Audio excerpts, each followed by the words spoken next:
The year was 1886, and the day was dying hard over Sagebrush Crossing. Texas grit, sharp as ground glass, rode a wind that had nothing to stop it for 100 miles.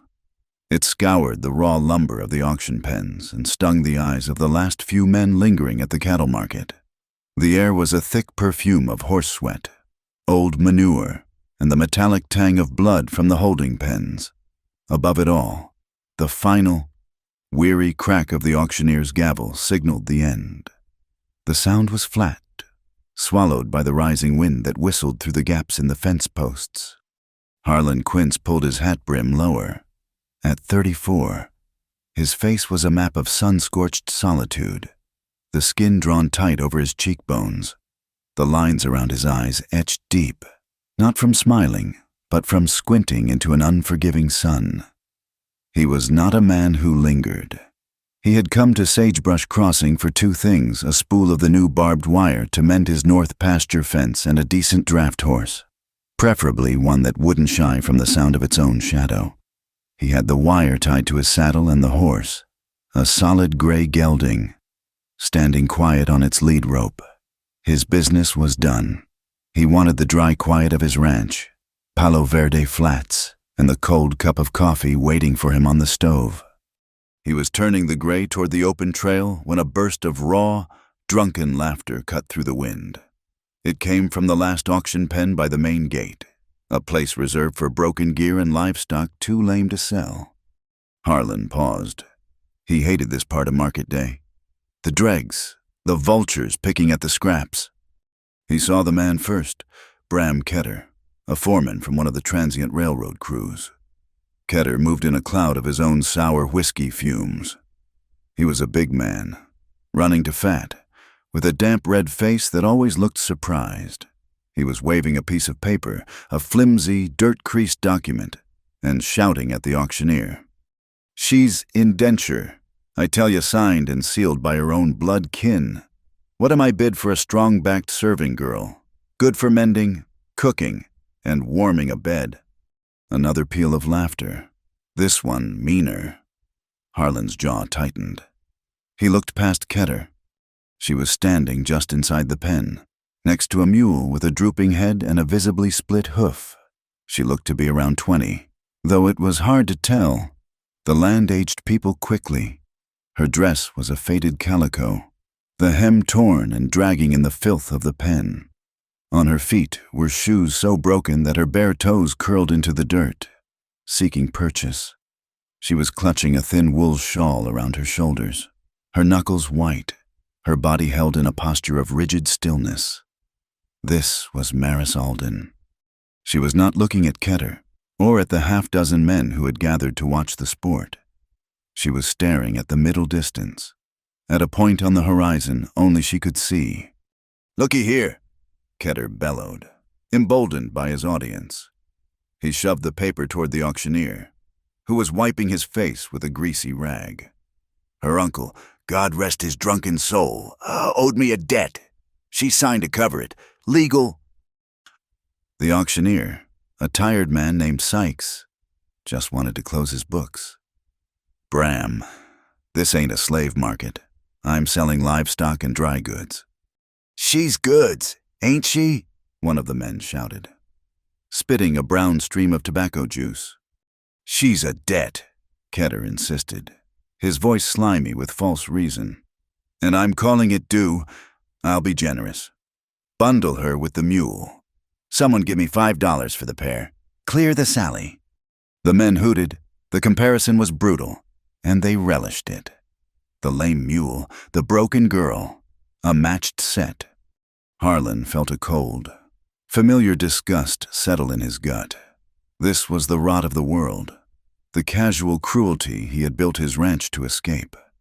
He saw the men nudging each other, their eyes crawling over the girl, making their own silent bids. He saw the flush on Ketter's neck, the small, piggish eyes gleaming with the thrill of power. He saw Sykes, the auctioneer, shrug, ready to wash his hands of it. He was about to turn his horse, to ride away and let the filth consume itself. He was not a savior. He was a rancher with a fence to mend.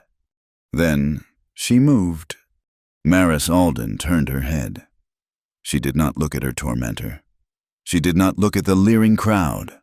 She looked past them all, her gaze sweeping the yard until it found him. It locked onto Harlan Quince. She did not beg. She did not plead. There were no tears staining her dust-caked cheeks. Her eyes, a pale, indeterminate color in the fading light, were shockingly calm. It was an unnerving stillness, a profound quiet in the center of the noise. She held his gaze, and in that moment, Harlan felt something he had not felt in a very long time. It was not pity. It was the sharp, jolting recognition of a fellow creature. Her stare was not an appeal. It was a statement. It was as if she were listening to something no one else could hear: the vibration of the earth, the true sound of the men around her, the silent measure of the man watching her. She held his gaze, and she did not blink. The laughter died in Harlan's ears. The wind faded. There was only that terrible, quiet gaze. He had seen that look before, in a wolf caught in a trap, still too proud to howl. Damn it! He let the gray's lead rope fall slack. He walked forward, his spurs ringing with sharp, angry precision on the hard-packed earth. The men parted for him, sensing the shift in the air. Harlan was not a man to be trifled with. His solitude was a weapon. It made him unpredictable. He stopped 10 feet from the pen, his shadow falling long over Bram Ketter. He ignored the foreman, his eyes still on the girl. "The paper," Harlan said, his voice a low rasp. Ketter, momentarily surprised, puffed up. "This here is a private contract. Quince, no concern of yours." "Show me the paper." It was not a request. Ketter reluctantly held it out. Harlan didn't take it. He just read the sloppy script. The smeared ink, the pathetic X marked at the bottom. A drunk's debt, signed over with a mark. It was worthless. But in a place like Sagebrush Crossing, it was whatever a man with a loud voice and a mean streak said it was. "How much?" Harlan asked, his voice flat. Ketter grinned. "Smelling profit?"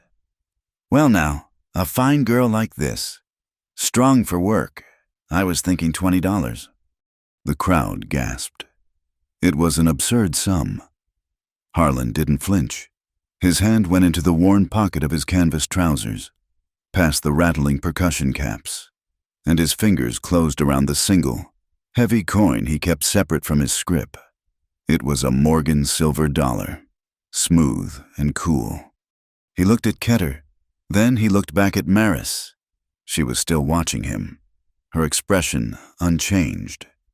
With a flick of his wrist, Harlan tossed the coin. It spun in the bruised purple light of the dusk. A silver flash against the brown dust. It landed at Ketter's feet, ringing once before settling. The silence was absolute. "That's enough," Harlan said, his voice cutting through the quiet. "Enough to stop this filth." Ketter stared at the coin, his mouth open. He looked from the dollar to Harlan, his little eyes calculating. It wasn't $20, but it was hard silver, here and now, more than he'd ever get for the paper. Harlan's gaze moved back to Maris. He spoke to her, and only to her. "She comes with me, willingly." He didn't wait for Ketter. He waited for her. The crowd held its breath. This was a new contract being drawn, one without paper. Bram Ketter, seeing his prize and his profit about to walk away, made a choked sound of fury. But before he could speak, he lunged, his hand closing over the silver dollar in the dust. The transaction was complete. Maris Alden held Harlan's gaze for 1 second longer. Then, with a slow, deliberate movement, she gave a single, slight nod. She reached down to her wrist, where a loop of thin, greasy rope had been tethered to the fence post beside the lame mule. She did not tug at the knot. Her fingers worked at it with a strange, practiced efficiency. And in a moment, the rope fell away. She stepped out of the pen, her broken shoes making almost no sound, and stood on the open ground. The crowd let out a collective sigh. A murmur of an event concluded. Bram Ketter, clutching his dollar, was already turning toward the saloon, his anger dissolving into a thirst for whiskey. Harlan Quince turned his back on them all. He grabbed the lead rope of his new gray gelding. He didn't look back to see if she was following. He just started walking. He heard her steps behind him, a light, shuffling gait that struggled to keep pace. The silence that fell between them was immense, thicker and heavier than the coming night. It was the silence of the high plains, the suffocating quiet of the sky just before a storm breaks. In that silence, walking out of the noise and the filth of the market, a fragile, unspoken thing had just been formed. It was not kindness, it was not charity, it was an understanding, brittle as ice, that they were two solitary beings walking away from the same fire. The ride to Palo Verde Flats was 6 miles of silence, broken only by the grit-laced wind and the rhythmic clop and drag of the lame mule. Harlan led his new gray gelding, the mule's rope hitched to his saddle horn. The animal, bought for a song as part of the afternoon's ugly transaction, favored its left foreleg, stumbling every dozen yards. Maris walked. She did not walk beside Harlan, nor did she lag so far behind as to be a burden. She walked with a steady, ground-eating pace, her eyes fixed on the hocks of the mule in front of her. She seemed oblivious to the sharp stones that must have been cutting her feet through the torn soles of her shoes. Harlan was a solitary man, accustomed to the company of only the wind and his own thoughts. The presence of the woman behind him was a weight on the air, a disruption in the vast, empty landscape. He felt her there, a small, silent shadow in the corner of his vision. He did not offer her a ride. His new gelding was untested, and he was not a man given to gestures.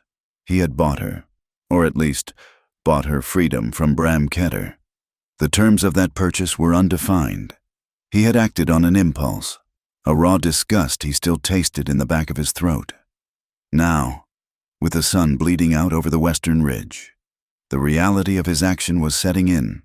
He had a fence to mend, cattle to find, and now, a woman. They topped the last rise, and Palo Verde Flats spread out below them. It was not much, a long, slant-roofed cabin built of cottonwood, a barn whose timbers had silvered with age, and a set of corrals. The ranch was aptly named. It sat in a shallow basin where the only things that grew with any enthusiasm were the pale green yucca and the spidery ocotillo, their bare arms reaching for the sky. It was a hard, lonely place, and it suited him. He led the horses to the trough, the water thick with algae. The gray drank deeply. The mule only sniffed at it, lifting its head, its sides heaving with pain. Maris stopped by the corral fence, her hands resting lightly on the top rail, her gaze sweeping the property. She was, Harlan noted, observing, not anxiously, not like a prisoner, but with a calm, appraising stillness. She catalogued the broken gate on the chicken coop, the way the barn door sagged, the coil of rope hung incorrectly on a peg. Harlan finished with the horses, rubbing the gray down before turning it into the corral. He left the mule by the trough. He walked to the cabin door, his hand resting on the latch. He paused, then looked back at her. She had not moved. "Well," he said, his voice rusty, "this is it." She did not turn. She was facing the wind, her thin shawl flapping.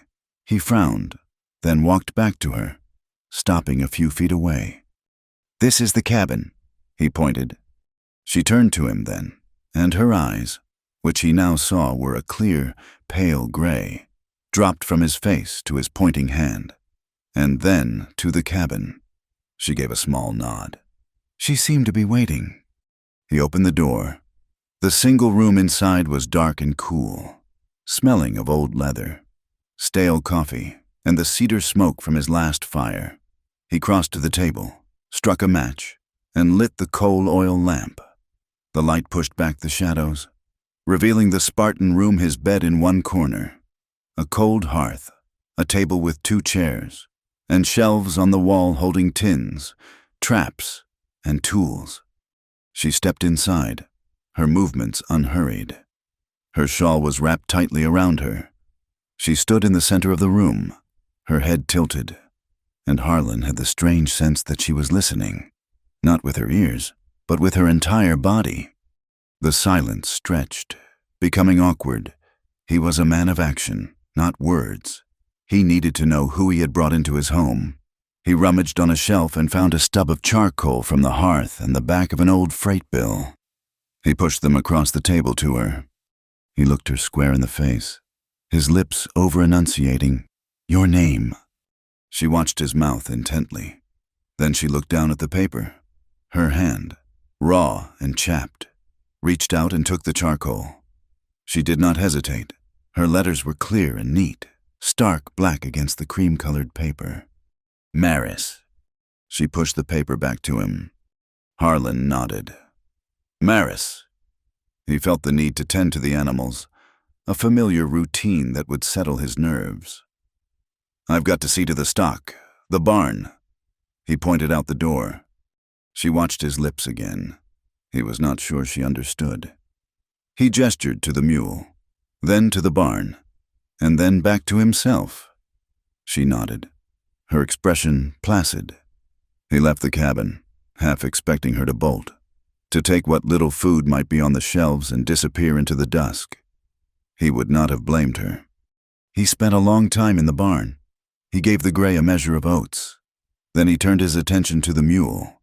He tried to get close to its foreleg, but the animal pinned its ears and snapped its teeth, kicking out with its hind legs. It was in too much pain to be handled. He sighed, leaving it water and hay, and returned to the cabin, the wind pushing him from behind. He stopped at the door. The sound was wrong. The hinges on his cabin door had squealed for 2 years, a high, metallic shriek that announced every coming and going. The door now swung open with a smooth, oiled silence. He stepped inside. The room was transformed. A fire was blazing in the hearth, crackling and bright, chasing the chill from the stone floor. The smell of cedar and pinon filled the air. The kettle was on the stove, steam rising from its spout, and Maris was standing by his tool shelf, her back to him, organizing. She had taken his jumbled collection of hammers, awls, and wrenches and was arranging them by size, hanging them from the pegs he had never bothered to use properly. He saw the open tin of axle grease on the table, and the dirty rag beside it. The hinge was fixed. He looked closer and saw where she had found a bent, discarded nail in his scrap bucket, straightened it against the edge of the stove, and driven it into the loose wood of the door jamb with the flat of his own hatchet. "You fixed the door," he said, startled. Maris did not turn. She continued her work, her hands moving with an efficient, practiced grace. She was coiling a length of rope. Harlan felt a prickle of irritation. He was not used to being ignored in his own home. He stepped closer, raising his voice slightly. "I said, you fixed the door." Her shoulders did not even tighten. She was completely absorbed in her task. He felt a sudden flash of frustration at himself, at the situation. He walked around to stand directly in front of her, forcing her to stop. The lamplight fell full on his face. "Thank you," he said, speaking slowly and loudly, as if to a simpleton. Her eyes were locked on his. He saw them move, following the shape of his lips. He saw the flicker of concentration. She was not listening. She was reading. A sudden, cold understanding washed over him. The auction. Her unearthly calm as Keter had shouted his insults, the way she had stared at him, not at the crowd. He stopped, his throat dry. He tried an experiment. He formed a word with his mouth, making no sound.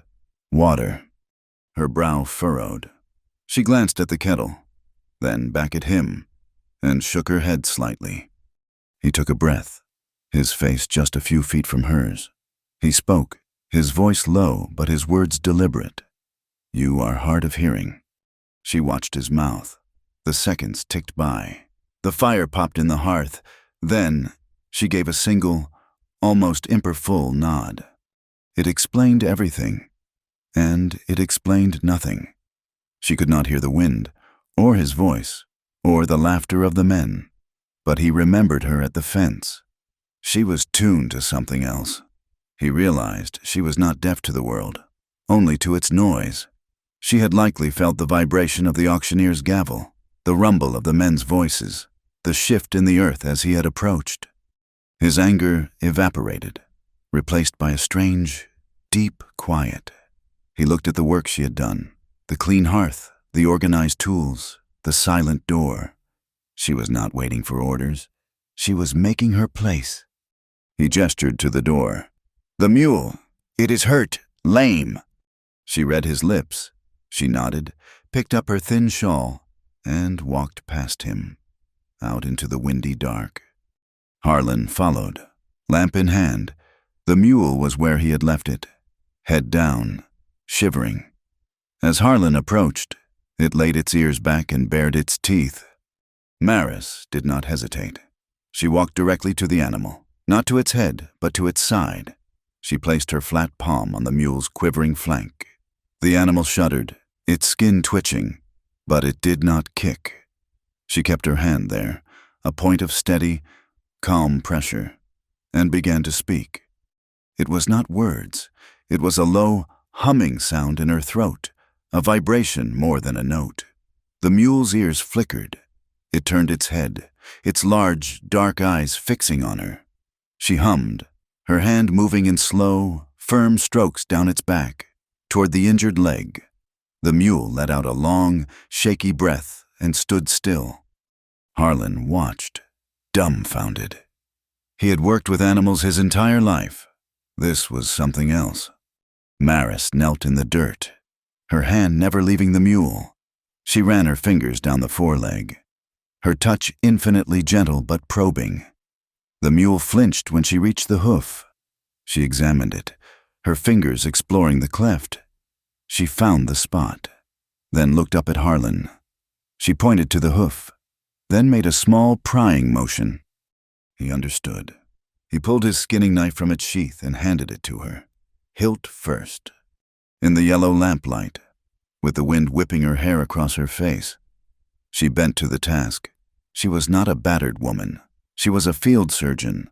Her hand was steady as she used the tip of the blade to work at the edge of the wound. The mule trembled, but her other hand pressed to its shoulder, and the steady, low hum from her chest seemed to hold it in place.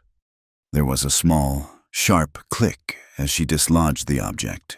It was a triangular sliver of black rock, an inch long, driven deep into the quick. Dark blood welled up. Maris dropped the stone and the knife. She looked at Harlan and pointed to the barn, to the shelf where he kept his supplies. "Pine tar," he said. She watched his lips. He nodded and went to fetch it. When he returned, she had already torn a long strip of cloth from the hem of her own ruined dress. She packed the wound with the black, sticky tar he handed her, then bound the hoof tightly with the strip of calico. The mule stood for it, as if in a trance. When she was finished, she stood, patting the mule's neck once before walking back to the cabin. Later, the silence in the small room felt different. It was no longer empty. Harlan ate a cold biscuit, watching her. She had found his meager provisions and was making a thin soup from dried beans. The cabin felt warmer, the wind rattling the latch less lonely. The rhythmic chop of her knife on the cutting board was a comfort. When it was time to sleep, the tension returned. There was one bed. Harlan said nothing. He took his trail blankets from the shelf and walked to the hearth. He spread them on the warm stones. A clear, unspoken decision. The bed was hers. He turned his back to the room, giving her what privacy he could, and faced the fire, pulling off his boots. He heard the quiet creak of the bed ropes as she lay down. He lay awake for a long time, listening to the wind. Just as he was drifting into a restless sleep, a shadow fell over him. He opened his eyes. Maris was standing there, holding the heavy cast-iron kettle, wrapped in a towel. She bent down and placed it on the floor by his head, close enough for him to feel its warmth. It was full of hot water from the stove, a crude but effective bed warmer. She was returning his gesture. Respect for respect. Their eyes met in the dim, flickering light from the fire. She nodded, once, and returned to the bed. Harlan lay back down, his hand resting on the warm iron. He slept. He woke before dawn, a rancher's habit. The cabin was cold. He looked over. The bed was empty. He sat up, alarmed, and saw her. She was already outside by the woodpile, splitting kindling in the gray. Pre-dawn light, her movements economical and strong. He pulled on his boots, stoked the fire, and put the coffee on. When she came back in, her arms full of wood, he had the charcoal and paper ready on the table. He waited until she had dropped the wood, then tapped the paper to get her attention. She came over, wiping her hands on her skirt. He had written a single line. "Tomorrow, we visit Coyote Summit Stream, lost cattle." She read the words. Her gaze lifted, past his face, to the repeating rifle that hung on its pegs above the door. She understood. Lost cattle often meant trouble. She looked back at him. She nodded.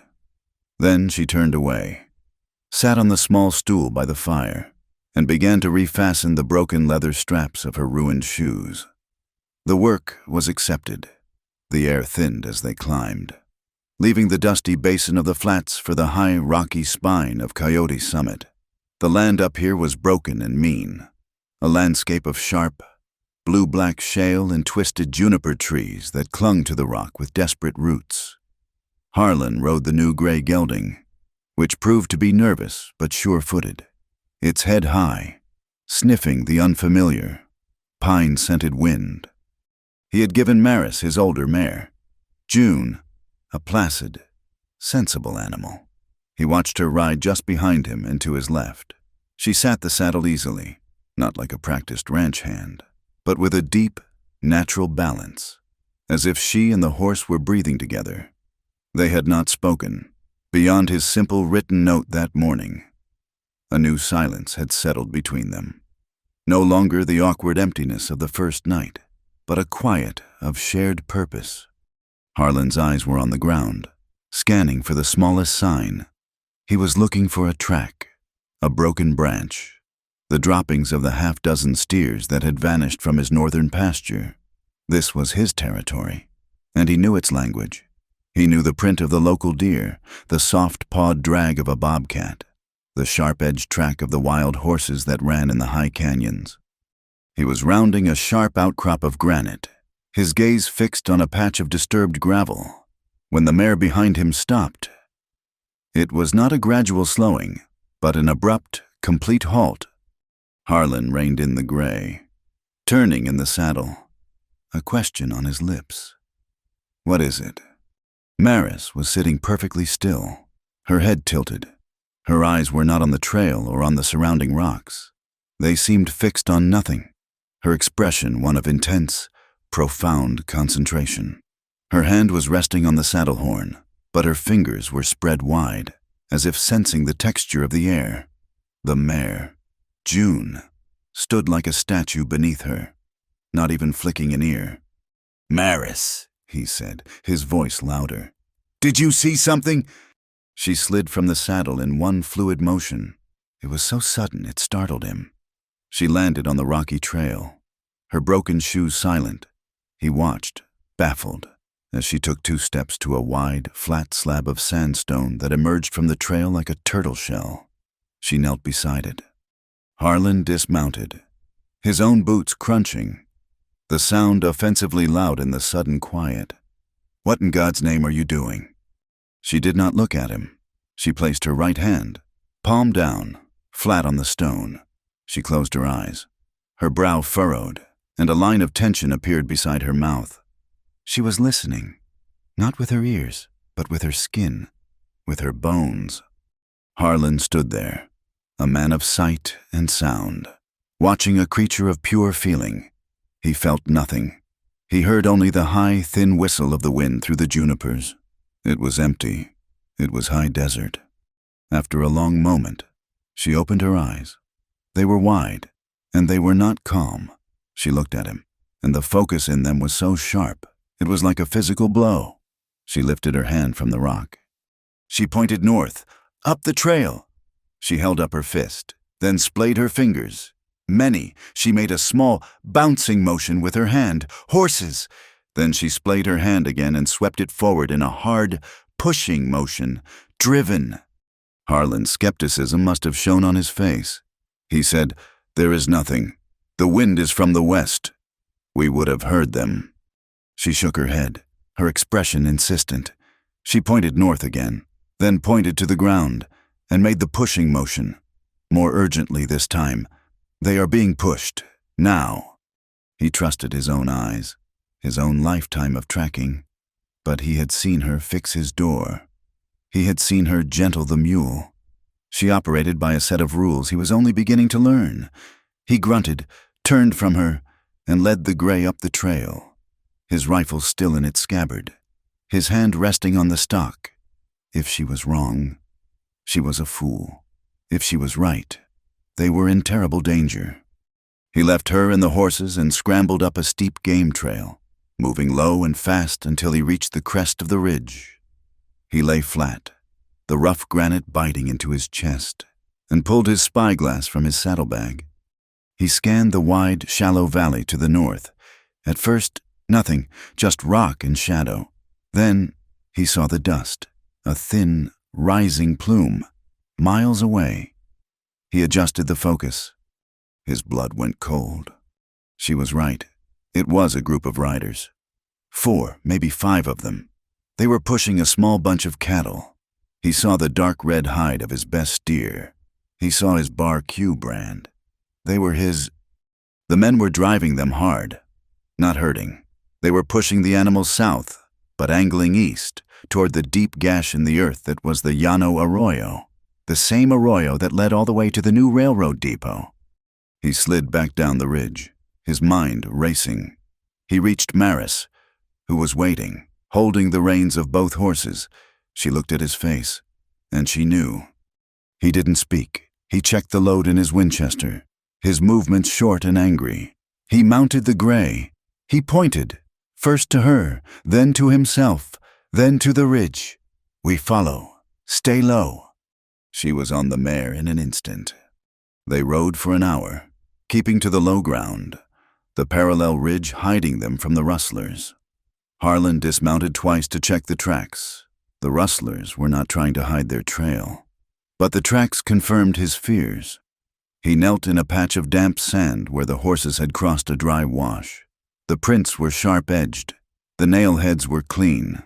The shoes were new, freshly set. And the shape was wrong, a narrow mule shoe shape. Not the wide, flat shoes the local ranchers and smiths favored.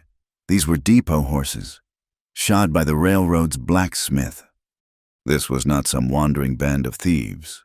This was organized. They finally reached a high point, a rocky bluff that overlooked the main arroyo. Harlan and Maris dismounted. Hiding the horses in a thicket of juniper, they crawled the last few yards on their bellies. Below them, perhaps half a mile away, the scene was laid bare. The rustlers, their faces covered with dark bandanas, were forcing the exhausted cattle down a steep bank into the arroyo. Maris, lying beside him, touched his arm. He looked. She pointed, not at the men, but at the cattle. She made a wiping motion on her own throat, then touched her chest, breathing hard in an exaggerated pant. Harlan looked through the spyglass. He saw it now. The animals' flanks were dark and lathered, their sides heaving. The sweat on their necks was thick, dried white with salt. They had been run, and run hard, for hours. She pointed again to the fence line at the top of the arroyo. He followed her finger, his barbed wire. A strand was down, but it was not broken, not snapped by a panicked steer. He could see the clean, clipped end, glinting in the sun. It had been cut with pliers. A cold, methodical rage settled in Harlan's stomach. It all clicked into place. This was not just rustling. This was Foreman Reeves, the railroad boss. Reeves wanted his land. He wanted the water rights at Coyote Summit. He had tried to buy Harlan out, and Harlan had refused. Now, he was applying a different kind of pressure. Steal a man's stock, and you steal his livelihood. Drive him to bankruptcy, and he'll sell his land for pennies on the dollar. The rustlers were driving the cattle to the depot holding pens, where they would be swallowed by the railroad's vast beef contracts, disappearing without a trace. He looked at Maris. Her face was grim. She understood the theft, if not the motive. He had to act. He could not take on 5 armed men, but he knew this land. He pointed to the cattle, now stumbling in the sandy bottom of the arroyo. He pointed to a narrow, intersecting canyon just ahead of them, a dry creek bed no more than 20 feet wide with sheer, unclimbable walls. It was a natural trap. He pointed to himself, then made a wide, circling gesture with his hand. "I will go around. Get ahead of them." He looked at her, then pointed back to the horses. "You stay." She shook her head, her gaze firm. She unstrapped the heavy canvas tarp from behind his saddle. She held it up. She would not stay. She would help. She pointed to herself, then to the mouth of the small canyon. She would be the one to turn them. "No, it's too dangerous. They are armed." He spoke slowly, mouthing the words. She just looked at him, her gray eyes steady. She grabbed his rifle from his saddle. She understood the danger. She was not afraid. She was a partner. There was no time to argue. He nodded. Once. They moved. They left the horses hidden. Harlan slid down the shale slope, his rifle in his hand, moving with a speed born of desperation. He circled wide, staying low, until he was on a small ledge on the far side of the arroyo, 100 yards ahead of the cattle. He chambered around. Maris had moved, too. She was positioned behind a large tumble of boulders at the very mouth of the small creek bed, the folded tarp in her hands. The rustlers came on, loud and careless, their voices echoing. They were laughing. Harlan waited until the lead steer was 30 yards from the side canyon. He raised his Winchester. He did not aim at a man. He aimed at the rock wall directly in front of the lead steer. He fired. The shot cracked, the sound cannonading off the canyon walls, echoing a dozen times. The bullet sparked, sending rock chips flying. The lead steer bellowed, skidded to a halt, and tried to turn. The rustlers shouted, confused, pulling their own guns, looking for the source of the shot. At that exact instant, Maris stood up. She was a sudden, terrifying apparition. She flung the heavy canvas tarp open to its full width, shaking it with all her strength. It billowed in the air, a huge, flapping, monstrous shape. To the cattle, already panicked by the gunshot, this silent, charging beast was the final terror. The herd, as one, veered hard to the right. They poured into the mouth of the narrow creek bed, desperate to escape the flapping canvas. "What the hell?" one of the rustlers shouted, firing a wild shot in Maris's direction. The bullet chipped the rock high above her head. Harlan fired again, this time at the sand just in front of the rider's horses. The sand exploded. The horses reared, screaming. Maris was already running, darting behind the boulders as the last steer disappeared into the trap. The rustlers were in chaos, fighting their panicked horses, shooting at shadows. They had lost the herd. Harlan scrambled back, keeping the ridge between him and the men. He met Maris halfway to the horses. They were both breathing hard, the adrenaline singing in their veins. He grabbed her arm. "This way, faster." They had to climb a steep rock fall to get back to the horses. The rustlers were still in the arroyo, shouting, trying to find the trail of the stampeded herd. Harlan was in the lead, climbing a narrow ledge covered in loose shale. He put his boot on a flat, promising-looking stone. It shifted. The ground beneath him gave way. With a sickening lurch, the entire section of ledge collapsed. He slid, his rifle clattering against the rock. He clawed for a handhold, his fingers finding nothing but crumbling stone.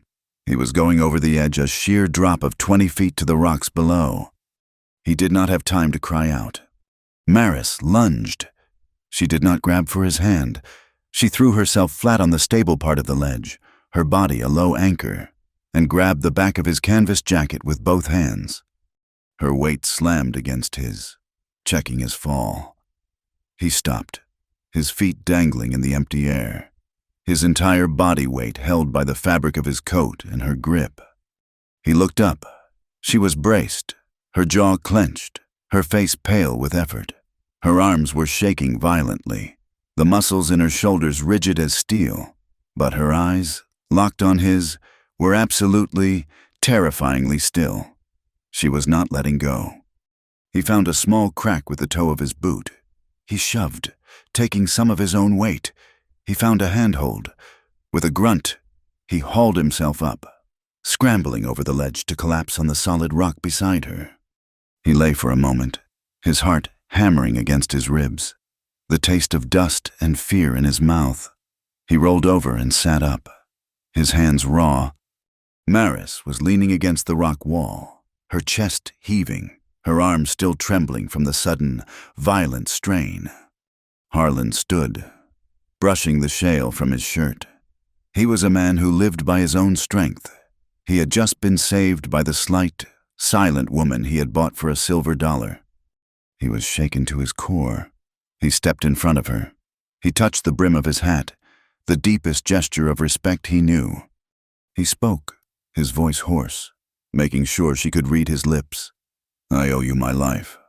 She watched his mouth, her breathing still ragged. She understood the words. She lifted one of her shaking hands. She did not nod or smile. She placed her palm flat against his chest, feeling the heavy, rapid thunder of his heart. She held it there for a second. Then she tapped the spot. Twice. "It is all right. You are here."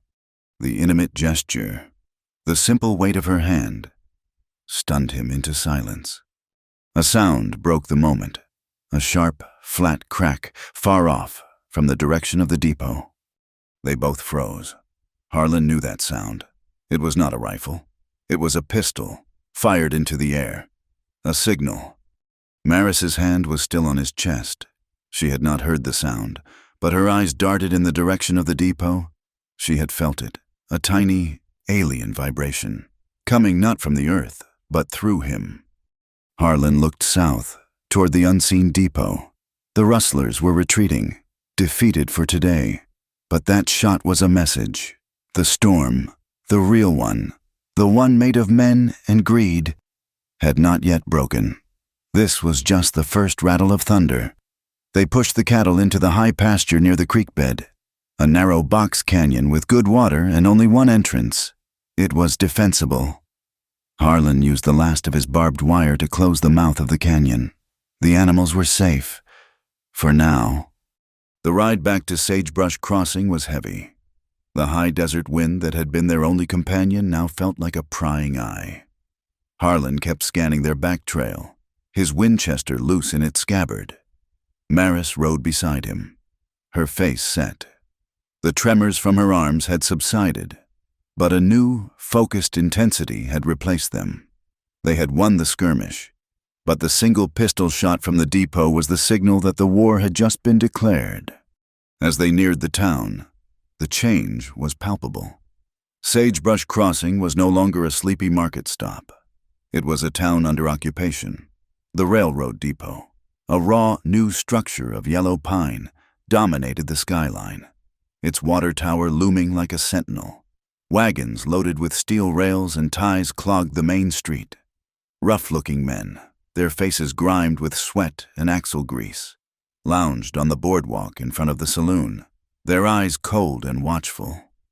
Tacked to the town notice board, a new poster, printed on crisp white paper, had been plastered over the usual notices for lost stock and grain prices. Harlan reined in the gray to read it. It was an official-looking document, stamped with the seal of the Llano Railway Company. It announced a public hearing on land boundaries to be held at the depot on Friday. It stated that Foreman Reeves, acting as a land agent for the railroad, would be reviewing all claims bordering the new right-of-way. The fine print was the poison. It warned that any landowner whose boundaries were found to be in conflict or improperly filed would be subject to immediate legal action and forfeiture. Harlan felt the blood drain from his face. This was it. The legal club Reeves was using to beat the settlers into submission. His ranch, Palo Verde Flats, bordered the railway's surveyed line. He and a dozen others were the improperly filed claims. It was a land grab, pure and simple, dressed up in a lawyer's suit. "He is a thief," Harlan said, his voice low. Maris watched his lips, then read the poster for herself. She pointed to the railroad seal, then made a fist, grinding it into her other palm. Power. Harlan nodded grimly. "We need supplies, and I need to see a friendly face." He led the horses to the general store, the one place in town not yet owned or intimidated by the railroad's shadow. Clara Voss had run the store for 20 years, ever since her husband had been killed by a fever. She was a small, bird-like woman with sharp, intelligent eyes and a deep-seated hatred of bullies. The store smelled of coffee beans, cured leather, and bolts of calico. Clara was measuring out flour for another rancher's wife, her movements quick and efficient. When she saw Harlan, her smile was tight with worry.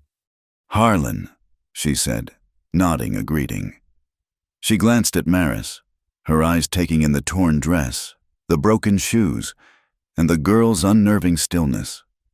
The story of the auction had spread like wildfire. Harlan waited until the other woman had paid and left, the bell on the door tinkling. "Clara, it's bad. Harlan," she whispered, moving from behind the counter, ostensibly to straighten a stack of tinned peaches. "Worse than you know. I saw the notice. He's trying to sue us all off our land." "That's only the half of it." She looked past him, out the dusty front window, ensuring no one from the railroad crew was watching. "He's not just using new laws, he's digging up old ones." She moved down the counter, her voice dropping so low Harlan had to lean in to hear. Maris, ever watchful, stepped closer, her gaze fixed on Clara's face. "Reeves has been buying up debt," Clara said, her hands smoothing her apron. "Any paper he can find, mortgages, feed bills, whiskey tabs. He's collecting them like playing cards, and he found one he's especially proud of." Harlan's gut tightened. "What paper?" "The one Bram Ketter was waving around at the auction." The air went out of the room. Harlan looked at Maris. Her expression was unreadable, but her hands, resting on the counter, had curled into fists. "It's worthless," Harlan said. "A drunk scrawl. I paid Ketter for his silence." "You paid him for the girl," Clara corrected gently. "But Reeves paid him for the paper. He paid him $50 for it. Harlan, and he's not after the girl. He's after the contract." "I don't understand." "He wants to prove his power. He's going to use this hearing on Friday to make an example. He wants to drag Maris in front of the judge and force her to testify that her indenture was a legal, binding document. If he can make that stick, what chance does a real boundary claim have? He'll roll over all of us. He'll prove that any paper he holds is law." Harlan felt a cold, killing rage. Reeves was not just a thief, he was a spider, weaving a web of corrupted law. He was turning Maris from a victim into his star witness. "He can't force her," Harlan said. "Can't he? He's got the paper. He'll say you stole his legal property. He'll have the railroad marshal arrest her, and you for interfering." Clara's eyes were pleading. "People are talking, Harlan, about her. They're scared of Reeves, and they're scared of her. They say she's unnatural. The girl who hears the ground. It's not a step from unnatural to witch in this town. Not when people are looking for someone to blame." The weight of it settled on him, suffocating. He had not freed her. He had just pulled her into a bigger, more dangerous trap. He bought his supplies in Silence Coffee, flour, cartridges, and a pair of sturdy, leather work boots, the best Clara had. The ride back to Palo Verde Flats was fraught. The silence was thick with unspoken words. When they reached the cabin, the sun was low, painting the yucca in shades of blood. Harlan unsaddled the horses, his movements stiff. Maris went inside, and by the time he entered, the fire was lit. The simple domestic act felt like a mockery. He stood in the middle of the room, the new boots in his hand. He had to give her the choice. It was not his to make. He waited for her to look at him. He placed the boots on the table. Then, he went to his small lockbox and took out $30 in scrip and coin, nearly everything he had. He placed the money beside the boots. "Maris," he said, his voice slow and clear. She turned from the hearth, her eyes finding his. "Reeves has the paper from Bram."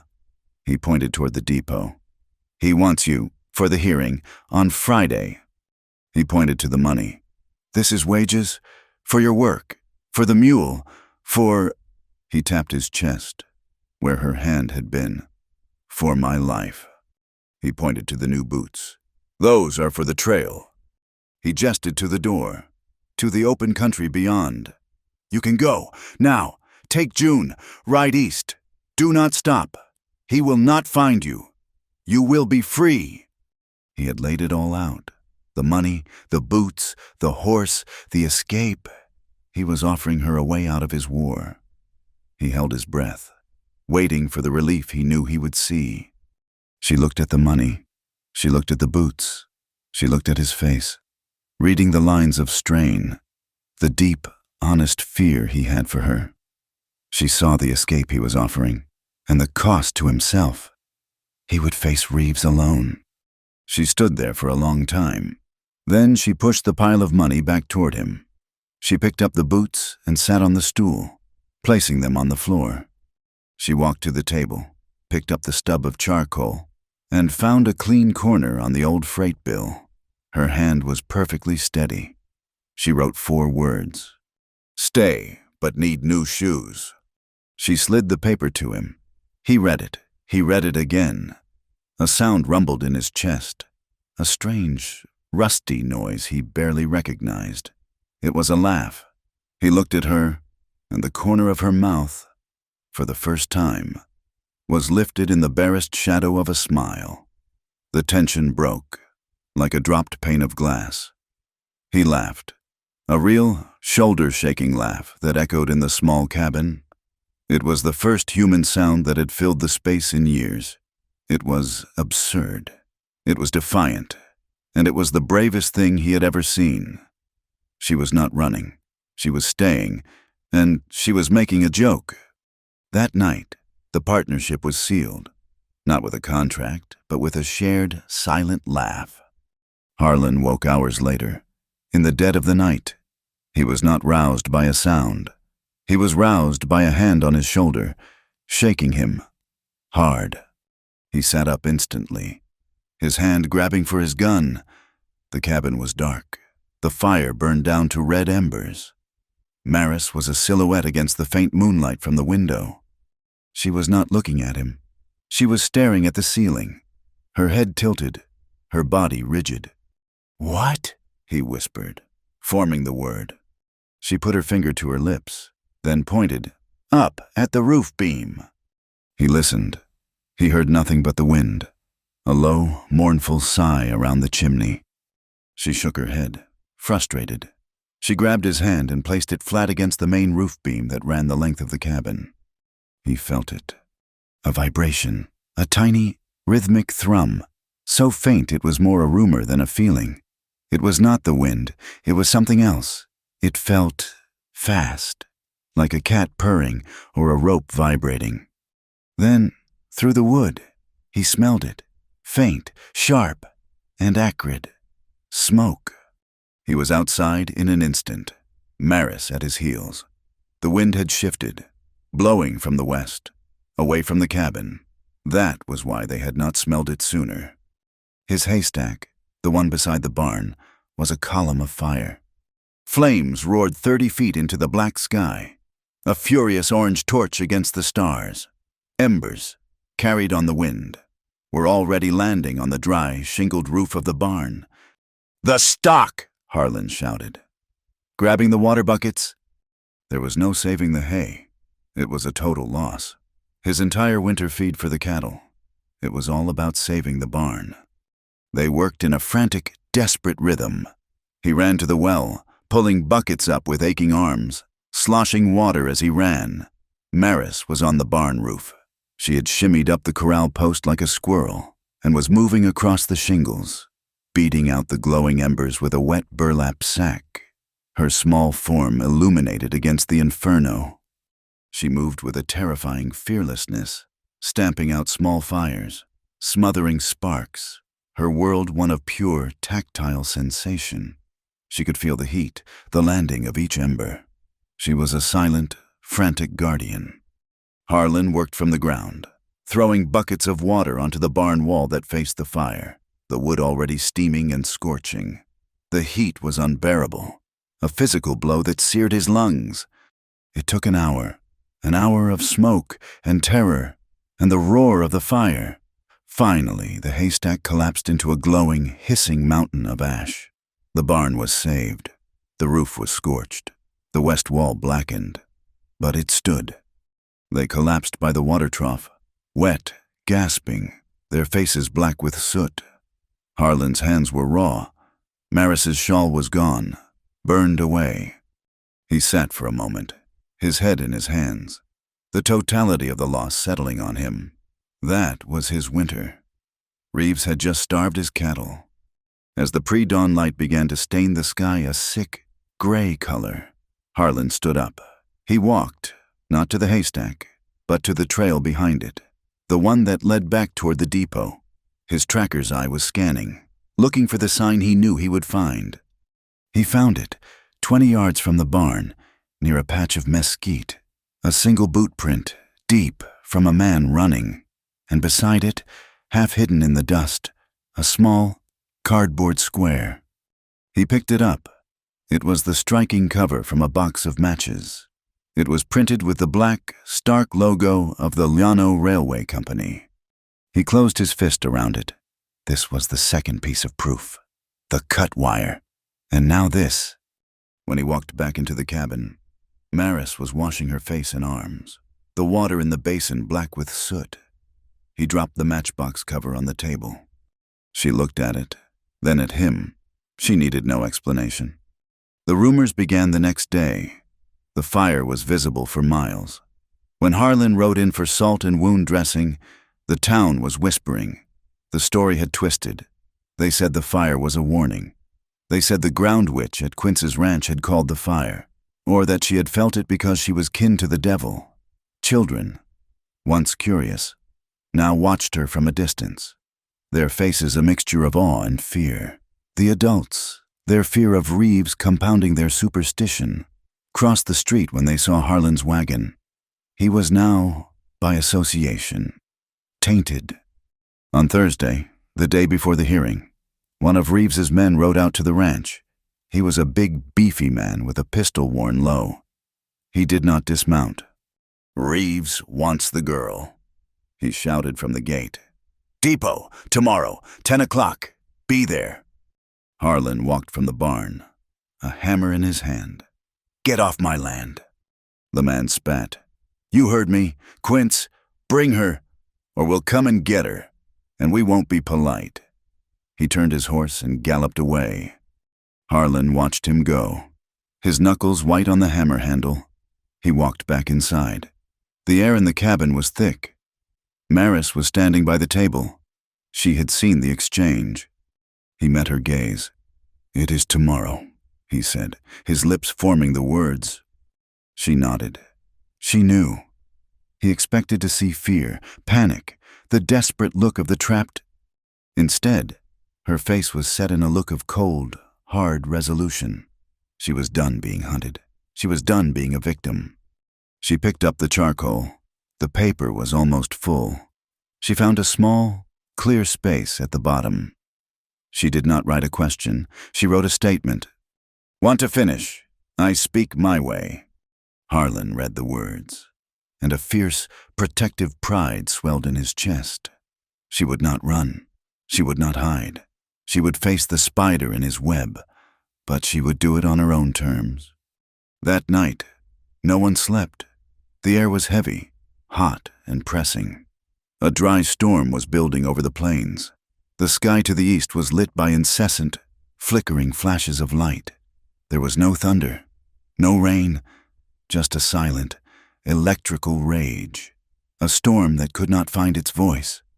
Harlan stood at the window, watching. Maris came to stand beside him. The silent lightning flashed, a pale, white sheet, and he saw it reflected, twice, in the calm, wide pools of her eyes. They did not wait for Friday. Reeves understood that the law was a tool of momentum. He had lost the cattle, and the story of his men being turned back by a single rancher and a silent girl would spread. His authority, built on fear, was fragile. He had to crush this flicker of defiance before it became a flame. The sun was an angry red smear in the west, bleeding into the bruised purple of the approaching dry storm. Harlan was on the roof of the barn, nailing a patch over the scorched wood. Maris was below, clearing the last of the burned hay, her movements methodical. She stopped, her rake stilled in the dirt. She did not look up. She did not cock her head.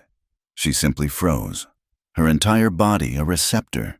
She let the rake fall, her hands clenching. On the roof, Harlan felt it a second later. A low, deep thrum, coming not through the air, but up through the wood of the barn.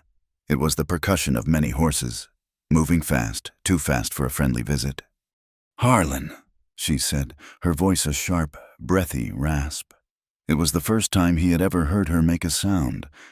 He slid down the roof, dropped to the corral fence, and was on the ground in an instant, his rifle in his hand. He saw her face. It was not fear. It was the cold, hard calm of a decision made. "Inside," he said, forming the word, pointing to the cabin. She shook her head. She pointed to the open, hard-packed yard between the cabin and the barn. Then she put her fingers to her lips and let out a sound. It was not a whistle. It was a low, resonant hum, a vibration he felt in his own teeth. She had not been idle. While he had mended the barn, she had been working with the cattle they had saved, the ones now in the box canyon. She had spent hours with them, using the same humming patience she had shown the mule, rewarding their calm with small handfuls of precious oats. She had taught them to associate her presence with safety. From the canyon pasture, an answering low answered. The steers, already agitated by the storm, came trotting out, their heads up, their horns glinting. They were not running to her, but to her signal. They fanned out in the yard, a semicircle of muscle and suspicion, placing her at their back. They faced the road, a living, breathing wall. Harlan stared. It was a strategy, a defense. The riders appeared, cresting the rise. It was Reeves, flanked by 6 men, the hardened core of the Crowder gang. They were not here to talk. They were here to take. They reined in, their horses shying at the line of cattle. The steers bellowed, the sound a deep, chest-rumbling threat. "Quince!" Reeves shouted, his voice tight with anger. He had not expected a welcoming committee. "I am done playing. I'm calling the debt. Send out the girl now!" Harlan stepped forward, his rifle held low, at his side. "This is my land. Reeves, you have no standing here. Your paper is a fraud." Reeves laughed, a sharp, ugly bark. "Is it my stamp says otherwise? We're not waiting for Friday." He nodded to 2 of his men. "Get her, and if the cattle get in the way, shoot them. I'll buy Quince's beef at auction." One of the men, a thick-shouldered thug with a tobacco-stained beard, grinned. He dismounted, drawing his pistol. "A damned cow witch. Let's see how she likes this." He lunged forward, aiming to push past the line of steers, straight for Maris. Maris moved. She had a coiled lariat in her hand, taken from the barn. As the man lunged, She did not retreat. She stepped into the move, her body uncoiling like a spring. The rope sang, a short, tight loop. It did not aim for his head. It shot forward, flat and fast, and cracked across the man's right wrist. The sound was sharp, like a bone breaking. The heavy braided rope struck the nerves in the bone. The man screamed, a high, thin sound of pure agony, his pistol flying from his instantly numb fingers. He staggered back, clutching his arm, his face white with shock. In that same second, Harlan's rifle was at his shoulder. He did not aim at the wounded man. He aimed at the hat of the second man, who was just drawing his own gun. The crack of the rifle was deafening. The second man's hat spun from his head. A neat, round hole punched clean through the felt brim. The man froze, his hands halfway to his pistol. Stalemate. The yard was silent, save for the screaming wind and the low, guttural moans of the man clutching his shattered wrist. Reeves' men had their guns drawn, but they were facing Harlan's rifle, and the wall of steers had begun to shift, stomping, emboldened by the conflict.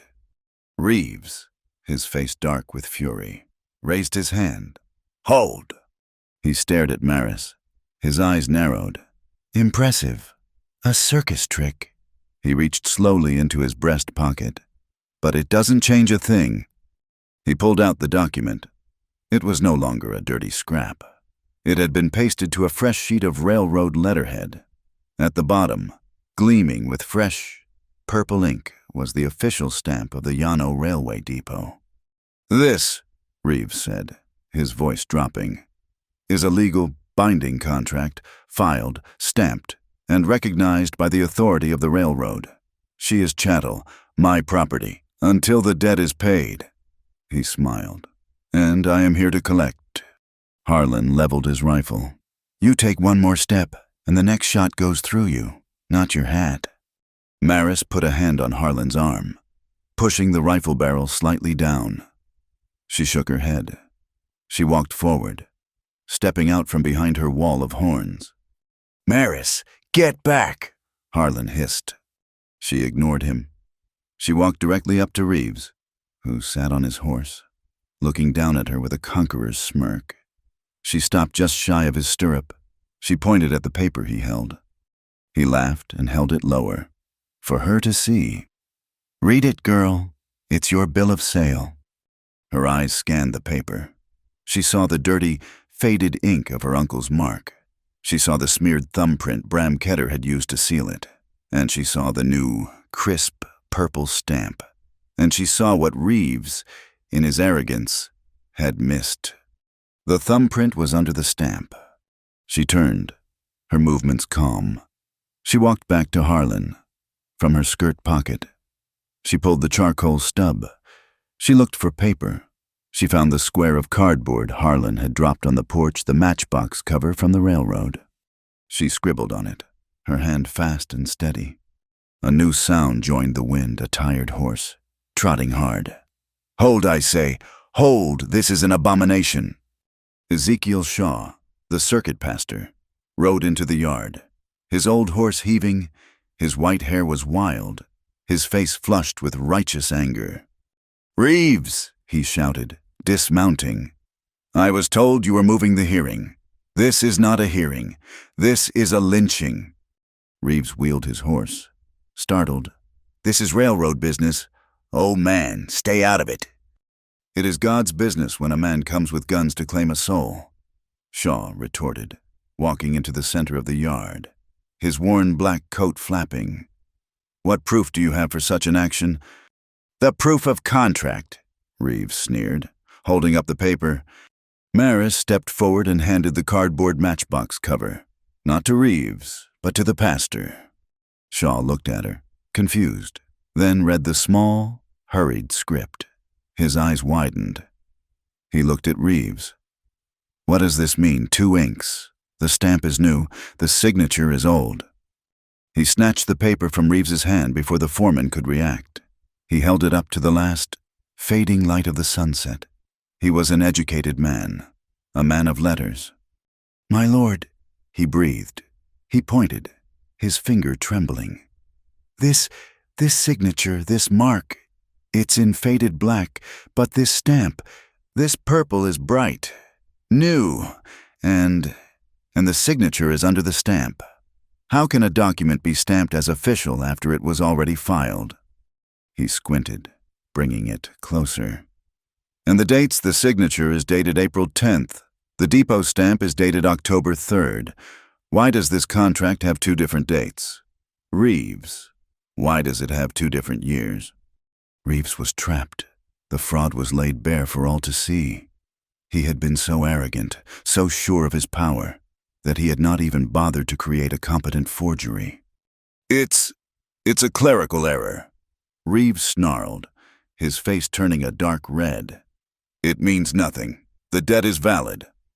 It is a fraud, Shaw's voice boomed, cutting through the wind. It is a sin and a crime, and I will see it brought before the county judge.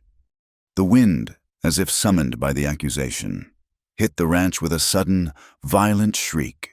The tin roof of the barn, loosened by the fire, tore free with a sound like a cannon shot, a huge sheet of metal spinning into the air. Reeves's men cried out. Their horses screamed, rearing, fighting their bits. The cattle, panicked by the noise, broke their line and stampeded, a wave of horn and hoof scattering through the terrified riders. Maris, who had been watching the blackening eastern sky, felt it. The air was no longer just windy. It was alive.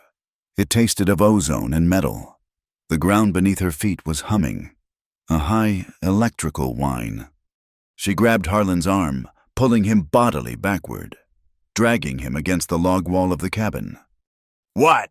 he shouted, fighting her grip. She didn't write. She didn't speak. She pointed, not at Reeves, not at the storm. She pointed east, toward the depot. 6 miles away, she held up her hand, palm flat. Wait. Harlan, his heart hammering, trusted her. He braced against the wall. For one agonizing, silent second, the world held its breath. Then the sky tore open. A silent, blinding fork of white-blue light, a mile wide, dropped from the black clouds. It did not strike the ranch. It struck the tallest, newest, most arrogant piece of metal in the county, the 60-foot steel flagpole at the Llano Railway Depot. A split second after the flash, the sound wave hit them. It was not thunder. It was a low, earth-shaking thump, a physical blow they felt in their chests, a vibration that rattled the teeth in their skulls. The Crowder gang lost their last shred of nerve. One of them screamed, "It's the judgment god's judgment." The man whose hat Harlan had shot off was already galloping away. "This place is cursed. She's a witch, and she's called the sky down on us." The man clutching his broken wrist spurred his horse, his face a mask of terror. "This ain't over." Reeves was roaring. His authority vanished. "Cowards, get back here. It was just lightning." But it was a rout. His army had dissolved into a panicked mob. He was alone, facing Harlan's rifle, Shaw's righteousness, and a sky that seemed to have taken their side. He glared at Harlan, his face a mask of pure, undiluted hatred. "This is not done. Quince, the paper is just paper. I'll see you in the county court. I'll see you ruined." He yanked his horse's head around and spurred it into the darkness, chasing the hoofbeats of his vanished men. Silence fell, heavy and absolute, broken only by the howl of the wind and the distant, panicked lowing of the scattered steers. Pastor Shaw stood in the center of the yard, the fraudulent contract still clutched in his hand. The adrenaline fled Harlan's body, leaving him weak. His legs gave out. He did not fall, but slid down the rough log wall of the cabin, sitting hard on the ground. Beside him, Maris sank down, her strength gone. They sat side by side, their shoulders touching, their breaths coming in ragged, painful gasps. The earth was cool, almost damp, though no rain had fallen. Harlan looked at his hand, the one that had held the rifle. It was shaking violently. He looked at Maris. Her head was bowed, her hair, black with soot and sweat, hiding her face. Her hands were clenched in her lap, and they, too, were trembling. He reached out, his own shaking hand, and laid it over hers. It was a simple gesture of anchor. Her skin was cold. He felt her pulse, a frantic bird, beneath his palm. He felt his own, a hammer against his wrist. They sat there, two survivors, anchored to the vibrating earth, to each other. Slowly, in unison, their heartbeats began to slow. Shaw walked over, his face etched with a deep, weary awe. "I will take this to Messilia Flats, to Judge Monterey. She will see the truth." He looked at Maris. "Child, you spoke, and the heavens answered." He mounted his horse and rode away, a solitary, determined figure, leaving them in the echoing dark. Harlan and Maris did not move. The cabin door was open, and the fire she had built hours ago was now a bed of deep, glowing embers. It cast a warm, rectangular patch of light onto the yard, painting their boots, their knees, their joined hands in a soft, orange light. She lifted her head and turned to look at him. The firelight reflected. Twice, in her wide, still eyes, the storm still raged in the sky, but in her gaze, there was only the quiet, steady glow of the hearth. It was a small pocket of safety, a profound silence, earned with blood and iron, and a terrible, shared courage. The last of Reeves's hoofbeats was swallowed by the wind.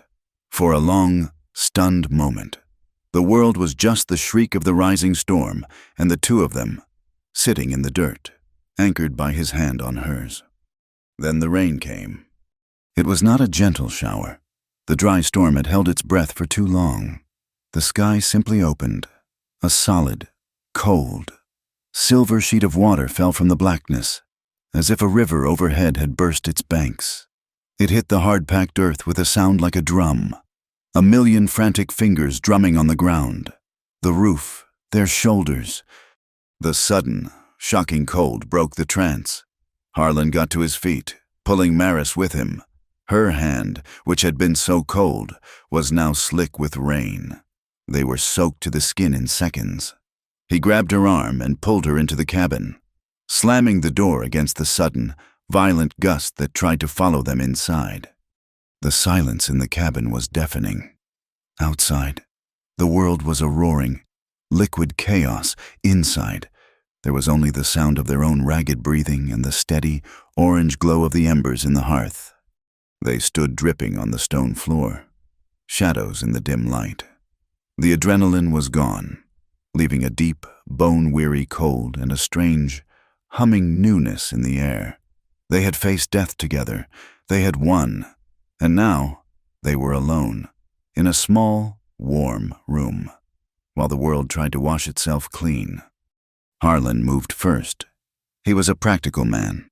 He dropped the heavy bar across the door. A final, definitive act. The outside world was shut out. He turned, and his eyes met hers. She was shivering. Her thin calico dress was plastered to her. Her hair, dark with soot and now rain, hung in wet ropes around her face. The trembling in her shoulders was no longer from adrenaline or fear. It was the cold. Get out of those," Harlan said, his voice rough. He turned his back to her, a deliberate, respectful gesture. He walked to his trunk at the foot of his bed. "There are blankets." He heard her hesitation, a small, sharp intake of breath. He did not look.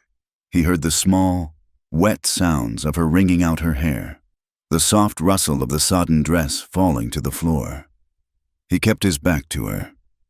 He found his thickest wool blanket, the one he used in deep winter. He turned, holding it out, his eyes fixed on the fire.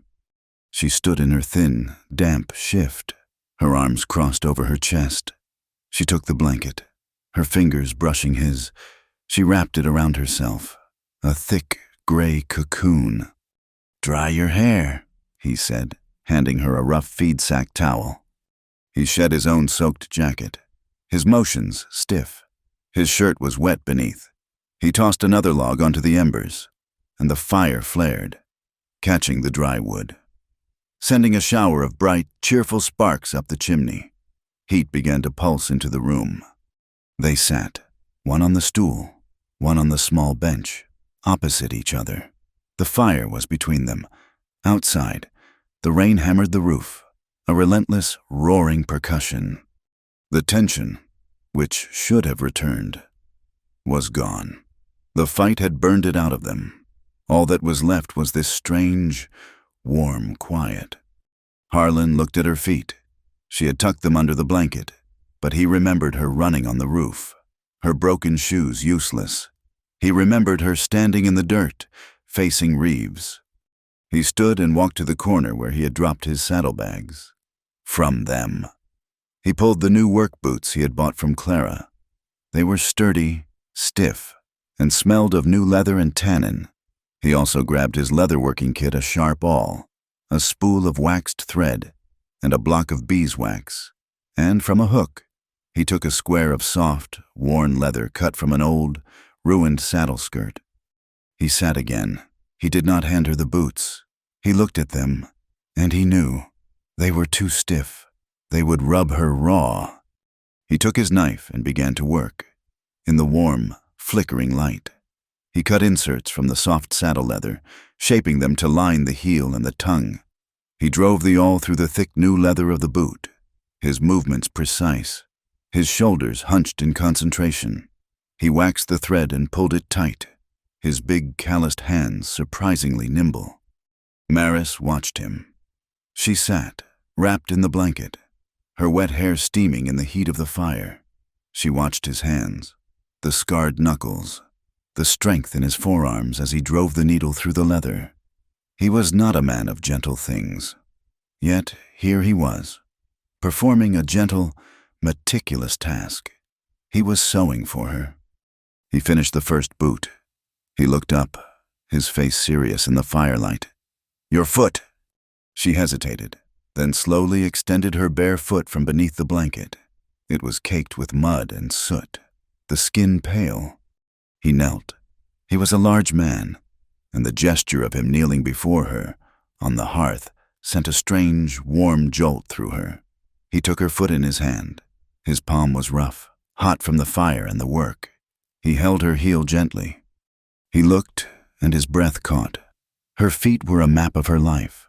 The soles were calloused, but the skin was cut and bruised. A long, red scratch, raw and weeping, ran from her ankle bone to her instep. A fresh wound from the shale on the ridge, or the shingles on the roof. He did not speak. His thumb, almost of its own accord, brushed the dirt from the scratch. The touch was electric. It was not the touch of a doctor or a master. It was just a touch. Maris's breath hitched. Her hand, which had been resting on her knee, shot out and closed around his wrist. It was not a violent grab. It was a reflex, a gentle, desperate squeeze, as if she were holding onto an anchor. Harlan froze, his hand still holding her foot. He looked up at her face. Her eyes, those clear, gray, unreadable eyes, were wide. They were no longer calm. They were full of 1,000 things. Gratitude. He saw that. Fear, yes, a little. But beneath it, there was a profound, unguarded vulnerability. A question. It was an opening. It was the look of a person who had been locked in a dark room for a very long time, and someone had just, finally, opened the door. His own heart was hammering. A low, thick beat he felt in his throat. He had knelt to fix a boot and had found himself in a place he had never been. He let go of her foot, setting it gently on the floor. He kept his hand in hers, her fingers still wrapped around his wrist. He spoke, his voice low, his lips forming the words with perfect, slow clarity in the firelight. "If you want me to stop, you say it now." He was not just talking about her foot. He was talking about the space between them. The new, fragile thing that was in the room. He was giving her the control he himself had taken at the auction. Maris looked at his mouth, reading the words. She understood. She saw the respect in his gaze, the honest, raw question. He was not Reeves, he was not Kedder. He was not demanding, he was asking. She gave a single, almost imperceptible nod. Her grip on his wrist did not loosen. Then, she did what he had not expected. She leaned forward, off the stool, onto her knees. She moved into his space, her blanket pooling around her. She was so close he could feel the damp heat radiating from her. She looked into his eyes, and then, slowly, she rested her forehead against his. The contact was a thunderclap, skin to skin, the world outside, the rain, the wind, Reeves, the burned hay, it all vanished. There was only this, the warm, firm press of her forehead against his. He closed his eyes. He could feel her eyelashes, damp, against his cheek. He could smell the rain, and the wood smoke, and the clean, female scent of her skin. He stayed perfectly still. He let her lead. He let her decide. She let go of his wrist, and her hands came up, not to his face, but to his shoulders. Her fingers gripped the rough fabric of his damp shirt. It was an embrace, but it was also an anchoring. His own hands, which had been frozen at his sides, came up. He did not grab her. He did not pull her. He placed them, gently, on her back, on the thick wool of the blanket. He felt the sharp, fragile line of her spine beneath the wool. They stayed like that, kneeling by the fire, holding each other, their foreheads pressed together. They were two solitudes, melted into one. It was a long time before either of them moved. The fire crackled. The rain hammered the roof, a wild, safe music. He pulled back, just an inch, enough to see her face. Her eyes were closed, her lips were parted, her breath coming softly. He did not know who moved first. Perhaps they both did. He leaned in, and his lips, chapped and rough, touched hers. It was not a kiss of passion. It was a kiss of profound, stunned recognition. It was warm. It was slow. It was respectful. It tasted of salt and rain and the faintest hint of the coffee they had drunk that morning. Her lips were softer than he could have imagined, and they responded with a small, hesitant pressure. It was a question and an answer, all at once. He did not deepen the kiss. He did not pull her closer. He just held the moment, a gentle, warm press, their breaths mingling in the small space between them. It was a promise. It was an end to the auction, an end to the loneliness. He pulled back, slowly. Maris opened her eyes. They were dark, luminous in the firelight. She looked at him, and the last of the trembling in her shoulders had stopped. She did not move away. Instead, she lifted her right hand from his shoulder. She placed her flat palm directly over his heart, on the damp, solid wall of his chest. She closed her eyes again, her expression one of deep concentration. She was not being romantic. She was listening. She was feeling the heavy, steady, powerful beat of his heart under her hand, a drum that spoke a language she understood. She was reading his truth. Harlan watched her, his own heart feeling loud and heavy under her palm.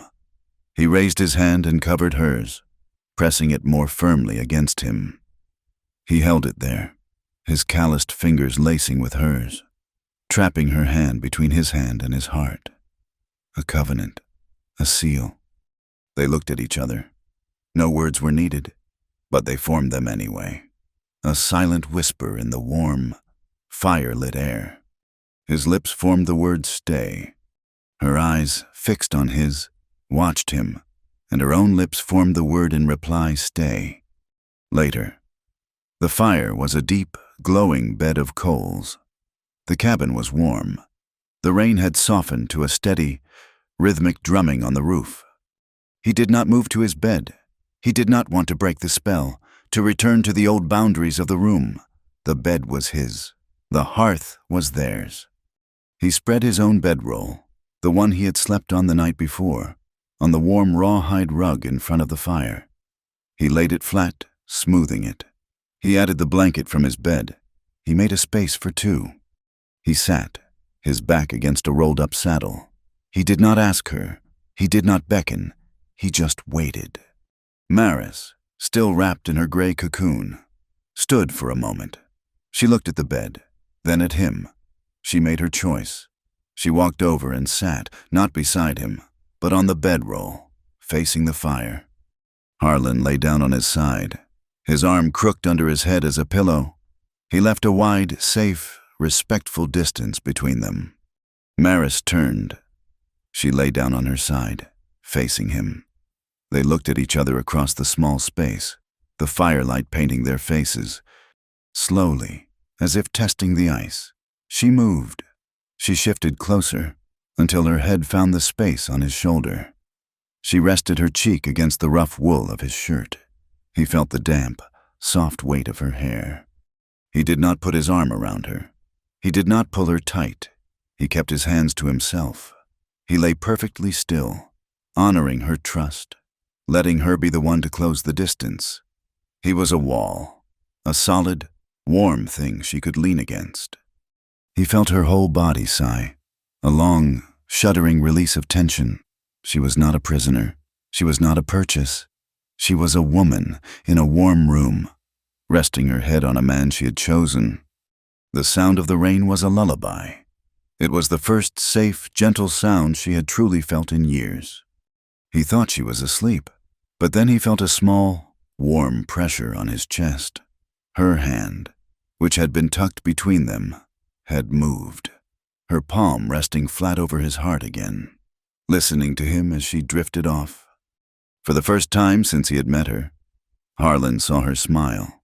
It was a small, slight curve of her lips in the darkness, a smile of profound, absolute relaxation. Intimacy was not a secret to be taken. It was a trust to be earned. He lay awake long after her breathing had deepened, his body rigid with a protective tenderness he had never known.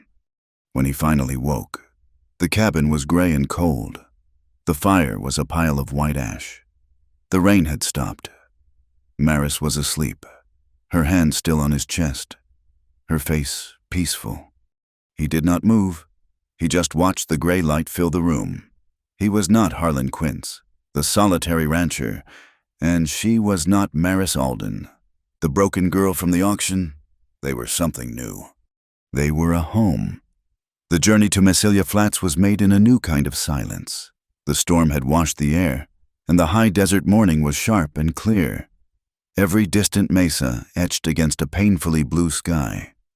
Pastor Shaw rode between Harlan and Maris, his spine rigid, the fraudulent contract tucked inside his Bible, which he carried in his breast pocket. Maris was wearing the new boots. Harlan had finished the second one by firelight after she had fallen asleep, softening the leather, sewing the liners. She sat her horse, June, with a new, quiet confidence. The boots connected her to the stirrups, to the horse, to the ground. She was no longer a barefoot victim. She was a rider. Massilia Flats was not a rough-and-tumble depot town like Sagebrush Crossing. It was the county seat, built of old, sun-baked adobe and shaded by ancient cottonwood trees. Its courthouse was a two-story, thick-walled fortress of law, cool and imposing in the morning light. Pastor Shaw led them not to the main courtroom, but to a small, dusty office down the hall. A young man stood to greet them, already wiping his ink-stained fingers on a rag.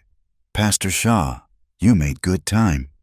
"Ira Pennington," Shaw said, making the introductions. "Mr. Harlan Quince, and this is Miss Maris Alden." Pennington was young, perhaps 25, with a shock of unruly brown hair and eyes that were far too sharp for his mild-mannered face. He was a new lawyer, one who still believed the law was about justice, not just power. "A pleasure, ma'am, sir." He nodded to Maris, who watched his lips, then to Harlan. The pastor sent word, a land grab based on a fraudulent contract. "Please." He cleared a stack of books from a chair. They sat. The office smelled of old paper, leather bindings, and the faint, acidic tang of fresh ink. Shaw laid the document on the desk.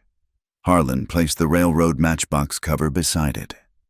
"This is the contract Reeves used," Harlan stated, his voice flat. "And this is what his man dropped after burning my winter hay." Ira Pennington picked up the contract. He did not look at the signatures. He looked at the paper. He held it to the light. He ran his thumb over the depot stamp. "This is railroad letterhead," he murmured, "and this is a railroad stamp, but—" He turned to a tall bookcase behind him. It was not filled with law books. It was filled with government ledgers, almanacs, and shipping manifests. He was a man who believed in facts. He pulled down a heavy, blue-bound book. "Federal Register of Tax and Revenue Stamps," he explained, his fingers flying through the pages. "The railroad has to use government-issued stamps on all its contracts, or they are not valid in a federal court." He found the page. He squinted. He pulled a magnifying glass from his drawer. He looked from the book to the contract and back to the book. "Well," he said, a slow, dangerous smile spreading across his face, "Mr. Reeves is either a fool or he thinks everyone else is." "What is it?" Shaw leaned forward. "This stamp," Pennington said, tapping the purple ink on the contract. "See this small eagle in the corner? See the way the R in railway has a curled tail?" They nodded. "This is the 1886 stamp issue. It was only authorized by Congress 2 months ago. It did not even exist in this territory until this past August." He then tapped the faded, black ink of the original signature. "And this signature, the one from Bram Ketter and the girl's uncle, is clearly dated April 1885. He looked up, his sharp eyes gleaming. "Reeves has committed a forgery so arrogant it's beautiful. He put a brand new 1886 stamp on a contract supposedly signed and filed in 1885. It's impossible. He didn't just tamper with a document, he tampered with time." The case, which had seemed so complex, was suddenly as simple and hard as a bullet. The courtroom was half full. Judge Abigail Monterey sat at the bench, a woman in her late 50s, her graying hair pulled back in a severe bun. In a world of swaggering men, she was a figure of absolute, unadorned authority. She was known to be fair, but with a gaze that could chip stone. Reeves was there, sitting at the plaintiff's table, looking bored. His expensive railroad lawyer, a man in a black suit from Austin, was shuffling papers. "We are here." Judge Monterey's voice cut through the room. "On a petition from Foreman Reeves of the Llano Railway to enforce a contract of indenture, and a counter-petition from Pastor Ezekiel Shaw, alleging fraud, Mr. Reeves, your lawyer may begin." The Austin lawyer stood. He was slick. He spoke of the sanctity of contracts, the sad but necessary collection of debts, the importance of the railroad to the territory's progress. He painted Reeves as a patient man, finally forced to collect what was legally his. He entered the contract into evidence. Then Ira Pennington stood. "Your Honor, we do not dispute a debt existed. We dispute this." He walked the contract and the blue ledger to the bench. He laid them side by side. He spoke for less than 2 minutes. He pointed to the date on the signature. He pointed to the stamp. And he pointed to the government register that proved the stamp did not exist at the time of the signature. A dead, profound silence fell over the courtroom. Reeves, who had been leaning back in his chair, slowly sat up. His face, which had been so confident, went pale. The judge examined the evidence for a long, quiet minute. She looked up. "Mr. Reeves, this is a very serious discrepancy." "A clerical error, Your Honor," the Austin lawyer snapped, jumping to his feet. "The date of the signature is clearly a mistake. A slip of the pen." "A slip of the pen," Pennington interjected smoothly. "That lands on an entirely different year, a year before the railroad even broke ground in this county, I think not." He turned. "I would like to call Mr. Bram Ketter to the stand." Reeves's face went from pale to a dull, mottled red. He had been outmaneuvered. Bram Ketter was a ruin. He stumbled to the stand, reeking of stale whiskey, his eyes wide with terror. He was trapped between the cold, unblinking gaze of the judge and the murderous stare of Foreman Reeves. Mr. Ketter, Pennington said, his voice gentle. Please tell the court when you signed this document. I don't recall, Bram mumbled, wiping sweat from his face. Were you sober?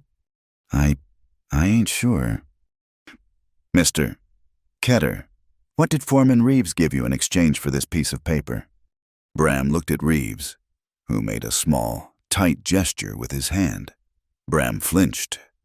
Bram, Judge Monterey said, her voice quiet but unbending. You are under oath. The man sitting there cannot harm you. You will answer the lawyer's question, or I will have you held in contempt for perjury. That was the final push. The fear of the judge, here and now, finally outweighed the fear of Reeves. Bram broke. It was a blank page, he wailed, the words bursting out of him. He said he just needed to clear the uncle's books. He gave me a bottle of his best and $20 I just signed. I didn't see what it was. I was drunk. I just signed the blank page. I never wrote no contract. The courtroom erupted. Judge Monterey slammed her gavel. Silence. Reeves was on his feet, his face a mask of black fury. He's a drunk, a liar. He is your witness, Pennington said, his voice slicing through the noise. Finally, Your Honor, Pennington said, I would like to present the testimony of Miss Maris Alden. Maris stood. She walked to the bench, not with a written statement, but with a charcoal pencil and a clean sheet of paper. She looked at the judge, and she began to write. The courtroom was so quiet, the only sound was the harsh scratch of the charcoal. She did not just confirm the dates. She was a creature of sensation, and she gave them her world. She wrote, I saw the paper at the auction. I saw it again at the ranch. I am hard of hearing. I see, I feel, I smell. The ink of my uncle's mark was gray and soft. It had no smell. The paper was old. The purple stamp that Mr. Reeves added was different. It was wet. It smelled sharp, like new metal. I could feel the ridge it made on the paper. It was a fresh wound. He signed a new lie over an old one. She handed the paper to the judge. Abigail Monterey read the testimony. She read it twice. She looked at the physical, sensory evidence described. The smell of the ink, the raised edge of the stamp. This was not speculation. It was a physical witness. She lowered the paper and fixed her gaze on Reeves. It was a gaze that could have frozen fire. Mr. Reeves, she said, her voice lethally calm. You have brought a fraudulent document into my court. You have suborned perjury. You have attempted to use the law of this territory to commit a theft. This court finds that the contract is null, void, and a product of criminal forgery. She slammed her gavel. The petition is denied. But she did not stop there. Furthermore, based on this evidence, and the testimony from Pastor Shaw and Mr. Quince regarding other matters, this court hereby orders the Llano Railway Land Office at the Sagebrush Depot sealed. Its books, all of its contracts, and all of its ledgers are to be impounded, pending a full audit by the United States Marshal Service. It was a kill shot. Reeves's entire empire of intimidation and land grabbing was built on those ledgers. She had just locked the doors. Reeves stood there, his hands clenched, his body shaking. He did not look at his lawyer. He looked at Maris. It was a look of such profound, poisonous hatred that Harlan moved, putting himself between them. Reeves said nothing.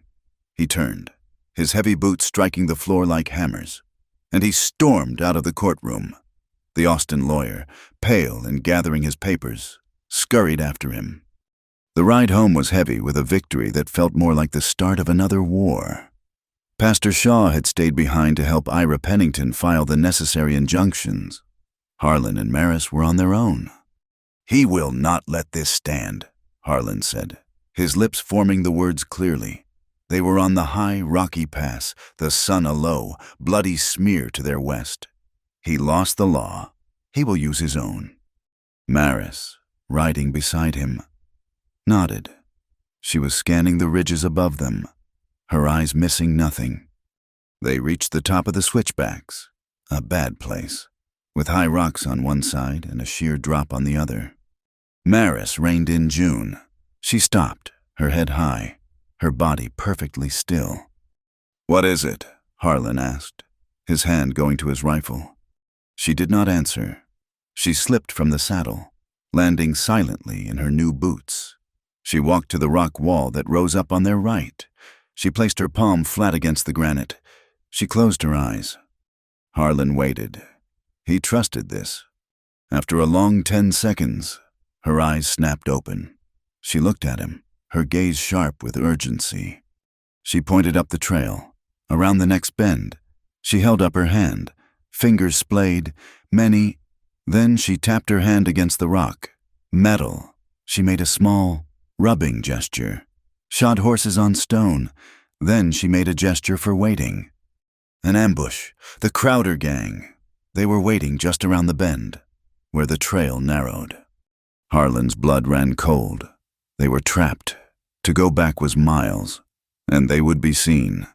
To go forward was to ride into a nest of guns. Maris grabbed his rein. She pointed, not forward, not back, but down.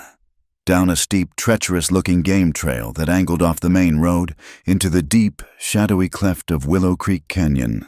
It looked barely passable. It was their only chance. "Go," Harlan said. Maris scrambled back onto June, and they spurred their horses off the main road, plunging down the loose shale of the game trail. They heard the shouts from above. They had been spotted.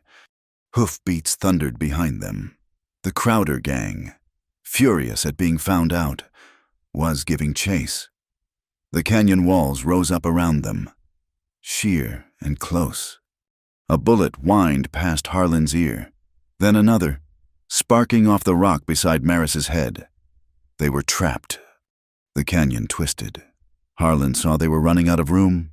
The trail ended in a box canyon a mile ahead. They had to stop them here. He looked up. The wall above the trail was a steep slope of loose rock and shale, held in place by a few key boulders. It was the same kind of rockfall that had almost taken his life. He looked at Maris. She was looking at the same slope. A shared understanding passed between them. This was their terrain. This was their language. "Now!" Harlan yelled. They reined in, spinning their horses to face the chase. The Crowder gang was 50 yards back, thundering around the last bend. Harlan didn't aim at the men. He aimed at the key, a large, precariously balanced rock that held the rest of the shale in place. He fired. The bullet struck. The rock cracked.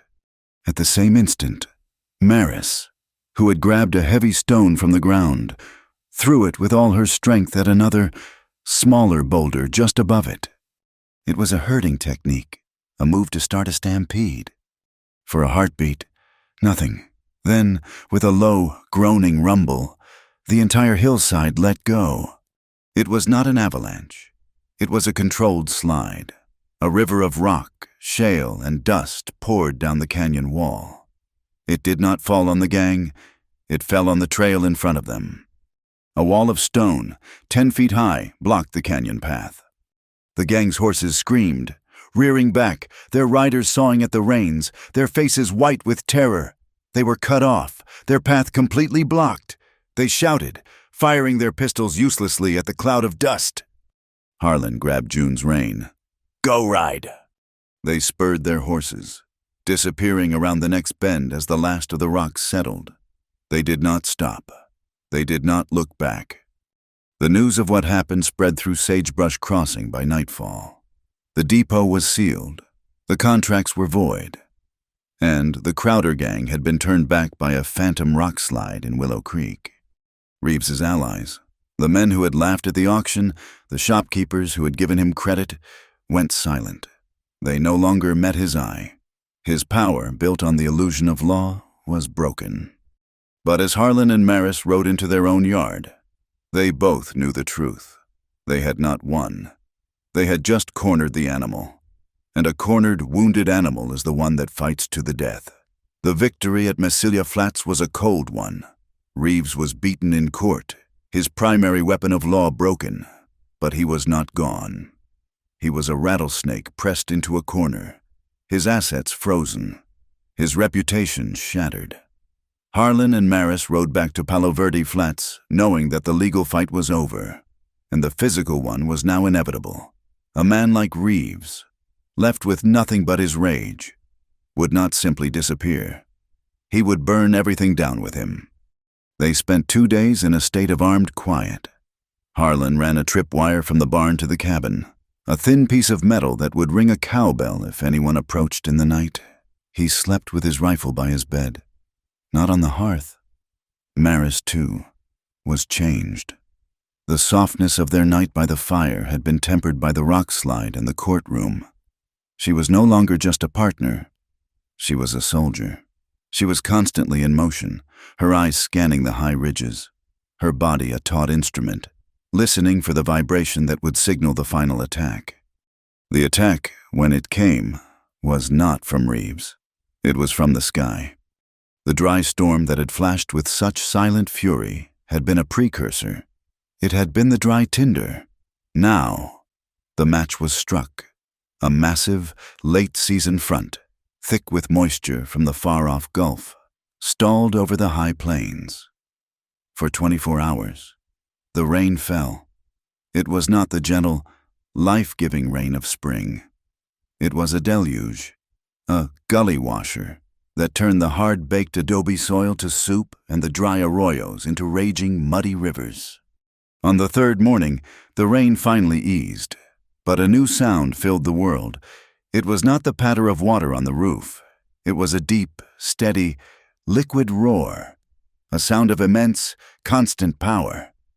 Harlan stood on his porch. The Palo Verde Flats were a shallow lake. "The Lobo," he said, his voice grim. Maris came to stand beside him. She felt it. The entire ranch was vibrating, a low-frequency hum that came from the ground itself. It was the sound of the Lobo River, normally a sleepy, ankle-deep creek, now a monster, 3 miles wide and 30 feet deep, scouring the valley. Just then, faint and thin, carried on the wet air. They heard it, a frantic, desperate sound, clang, clang, clang. Harlan's head snapped up. "The church bell? That's not the Sunday call, that's the alarm." He ran for the barn, Maris at his heels. They saddled the horses, not bothering with the wagon. They plunged the animals through the knee-deep water, covering their own land, and spurred them toward the high ground that led to Sagebrush Crossing. When they reached the rise overlooking the town, they saw chaos. The Lobo River, which normally ran a half-mile south of the main street, had swallowed its banks. It was a churning brown sea, filled with debris-uprooted trees, parts of fences, and the entire shattered structure of the main bridge. The bridge that connected the town to the railroad depot, the bridge to the outside world, was gone. The entire population of Sagebrush Crossing was gathered on the raw, crumbling edge of the new riverbank. Men were shouting. Women were weeping. The church bell continued its frantic, terrifying peal. "What is it?" Harlan yelled, riding into the crowd.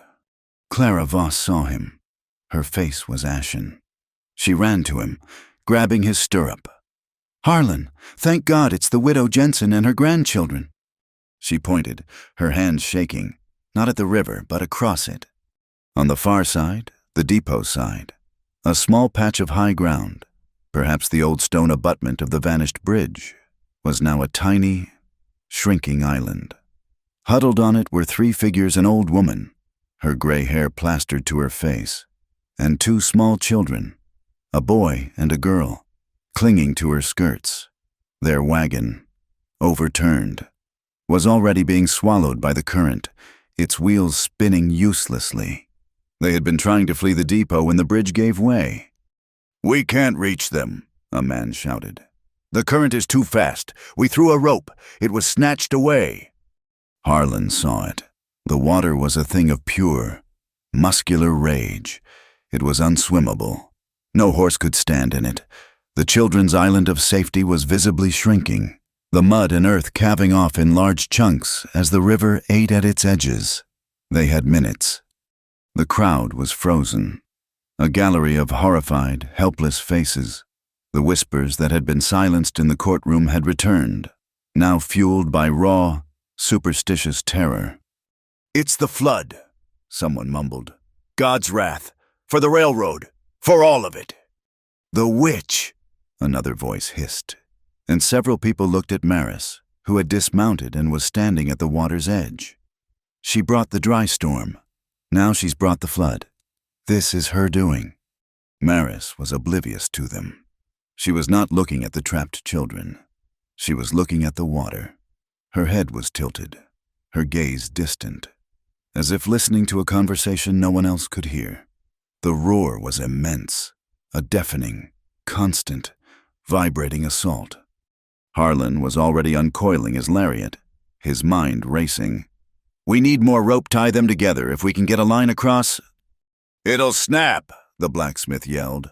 "And look," he pointed. A massive, uprooted cottonwood tree, its branches like grasping arms, surged past, rolling in the current. It would crush any swimmer. Maris bent. The crowd shied away from her, as if her touch might be a curse. She knelt in the slick, brown mud at the river's edge. She placed both of her palms flat on the saturated, vibrating earth. She closed her eyes. She was not listening to the shouts. She was not listening to the roaring water. She was feeling the riverbed itself. Through the chaos, the thump of rolling boulders, the hiss of the silt, the deep, powerful thrum of the main channel. She was searching. She was listening for the land beneath the water. The main channel felt to her like a deep, soft, sucking void, a place of immense, terrifying speed. But then, she felt something else. Off to her left, about 50 yards downstream. It was a different vibration, a harder sound, a high, tight, resonant line, like a wire stretched taut. It was the feeling of granite, of a solid, shallow shelf of rock beneath the churning water. The river, in its fury, had changed course. It had scoured a new, deep channel, but in doing so, had revealed an old, hidden one, a ford, a natural, submerged bridge of stone. She opened her eyes. She stood up. She was covered in mud. She walked, her steps certain, 50 yards down the bank, past the horrified crowd. She stopped. She pointed, not at the children, but at a spot in the middle of the raging, impossible water. "What is she doing?" a woman cried. "She's mad." Harlan ran to her. "Maris, what is it?" She pointed at the water. Then she pointed to her own knees. Shallow. She made a stepping motion with her hands. "Stone, we can walk." Harlan stared at the spot. It looked no different from the rest of the river. It was a churning, muddy, lethal torrent. "Maris, that's impossible. It's the worst of it." She grabbed his hand. She pulled him, hard, and placed his palm on the mud bank where she had knelt. "Feel," she mouthed, her face a mask of urgent, desperate command. He felt nothing, only the raw, massive vibration of the entire flood. He could not separate the sounds. He did not have her gift. She looked at his face, saw his doubt. She looked at the children. The little boy was screaming, a silent, terrified "oh" in the distance. She would not wait. She turned to Harlan. She put her hands on his chest, right over his heart, the place she knew. "Trust me." He looked into her eyes. He saw the rock slide. He saw the courtroom. He saw the truth. He turned to the crowd. "She's found a ford, a sandbar. Give me the ropes, all of them." The crowd, galvanized by the sudden hope, the impossible certainty in his voice, moved. Men ran, stripping ropes from saddles, from wagons. They knotted them together, their hands flying, a long, desperate lifeline. "I'm going," Harlan said. The men tied the end of the rope around his waist, a dozen hands securing the knot. Maris grabbed his arm. She shook her head. She held up her own waist. "Tie me," she pointed to herself. Then to the water. "I will lead. I am the only one who can see." "Harlan, no, it's suicide," Clara Voss screamed. "She's just a girl." Harlan looked at Maris, at the small, mud-caked woman who had faced down rustlers and railroad barons. He nodded. "She leads. Tie her to me." He looped a second rope around her waist, then tied it fast to the main line, a 2-foot tether connecting her to his belt. They were a team. "Hold the line," he roared to the men on the bank. "No matter what, hold the line." Maris stepped into the river. The cold was a physical blow, a solid wall of ice that stole her breath. The current grabbed her, trying to pull her feet from under her. But then Harlan was there, a solid, unmovable presence at her back, his weight anchoring them both. "Go!" he yelled. She moved, not in a straight line, but in a strange, crab-like shuffle. She was walking by feel. Her boots, the ones he had made, found the hard, blessed stone. To their right, she could feel the suck of the deep channel. To their left, a soft, sinking mud. But beneath her feet was a narrow, invisible path. She's walking," a man on the bank screamed, his voice cracked with disbelief. They moved, step by agonizing step. The water was at their chests, a monstrous, pushing weight. A log, the size of a wagon, rushed past, missing them by mere feet. Harlan shoved her, and they both stumbled. But the rope held. The men on the bank, a mix of ranchers, railroad hands, and storekeepers, held the line, their knuckles white. They reached the island. The old woman, the widow Jensen, collapsed, grabbing at Maris's legs. "We are saved." Harlan didn't waste a second. He untied the loop from his own belt and tied the little boy to Maris. He secured the girl to his own. "Grandma," he yelled over the roar, "you hold on to my neck. Do not, for any reason, let go." The return was a nightmare. They were heavier. The children were terrified. And the old woman was a dead weight. Maris was at the front, her arms out, her hands in the water, feeling the current, her feet finding the path, step by step. Harlan was the anchor, leaning back against the rope, his hand on Maris's back, a steady, guiding pressure. Twice, Maris stumbled, her foot slipping from the narrow stone ridge. She went under, and the boy screamed, a sound swallowed by the river, but the rope held. Harlan hauled her back, his arm like steel, setting her on her feet. "Keep going." They made it. They were 10 feet from the bank when a dozen hands reached out, hauling them from the water, dragging them up onto the life-saving mud. The crowd did not cheer. They were silent, stunned by the miracle. They were a single, breathing entity. Maris collapsed, coughing up muddy water. The children were pulled free, alive, and passed into their mother's arms. Harlan lay on his back, his chest heaving, his eyes closed. Then the widow Jensen, who had been helped to her feet, pushed through the crowd. She walked to Maris, who was shivering, kneeling in the mud. The old woman knelt in front of her. She did not bring a blanket. She just grabbed Maris's cold, muddy hands. She looked into her eyes, her own face streaming with tears. "You," she whispered, her voice full of a cracked, holy awe. You knew where to walk." She leaned closer. You don't hear with your ears, do you, child?" Maris, exhausted, could only look at her. "You hear with the heart of the earth," the old woman breathed. "You hear God's own footsteps in the water." She pulled Maris into an embrace, and with that one simple act, the spell was broken. The town, which had been paralyzed by fear, was now reborn in gratitude. The man who had hissed witch was now the first one to take off his own dry coat, draping it over Maris's shoulders.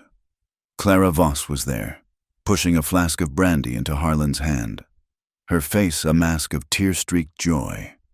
From the edge of the crowd, unseen, a single figure watched. Foreman Reeves. He stood by the sealed depot, a lone, soaked figure. He had seen it all. He had seen the rescue. He had seen the crowd's adulation. He had seen the men who once feared him now lift Harlan Quince to his feet, clapping him on the back. He had seen the women, his own men's wives, wrap Maris in blankets, calling her a hero. He had tried to use the law to destroy them. The law had failed. He had tried to use fear to isolate them. The flood had made them saints. His power was gone. His money was frozen. He had nothing left. He looked at the new raging river. He looked at Harlan and Maris, the center of the town's love. A cold, flat, final decision settled in his gut. If he could not have the town, no one would. He turned, a ghost in the rain, and slipped away. That night, the rain stopped. The river, though still high, was no longer rising. Pastor Shaw stood on a wagon bed. The entire town gathered around a massive bonfire. "The Lobo has washed away our bridge," he called out, his voice echoing. "But it has built a new one. It has washed away our suspicion. It has washed away our fear today. We saw a gift we did not understand, and we called it a curse. Now, we see it for what it is, a blessing." He raised his hand toward Maris, who was sitting by the fire, wrapped in a dry quilt, Harlan at her side. "Grace has won out over fear." Maris did not hear the words, but she saw the faces. She saw the smiles. The two children she had saved, warm and dry, came and shyly, each one kissed her on the cheek, and she smiled, a real, open, unguarded smile. It silenced every rumor, past and future. "The bridge is gone," the blacksmith said, his voice heavy. "The depot. We're cut off."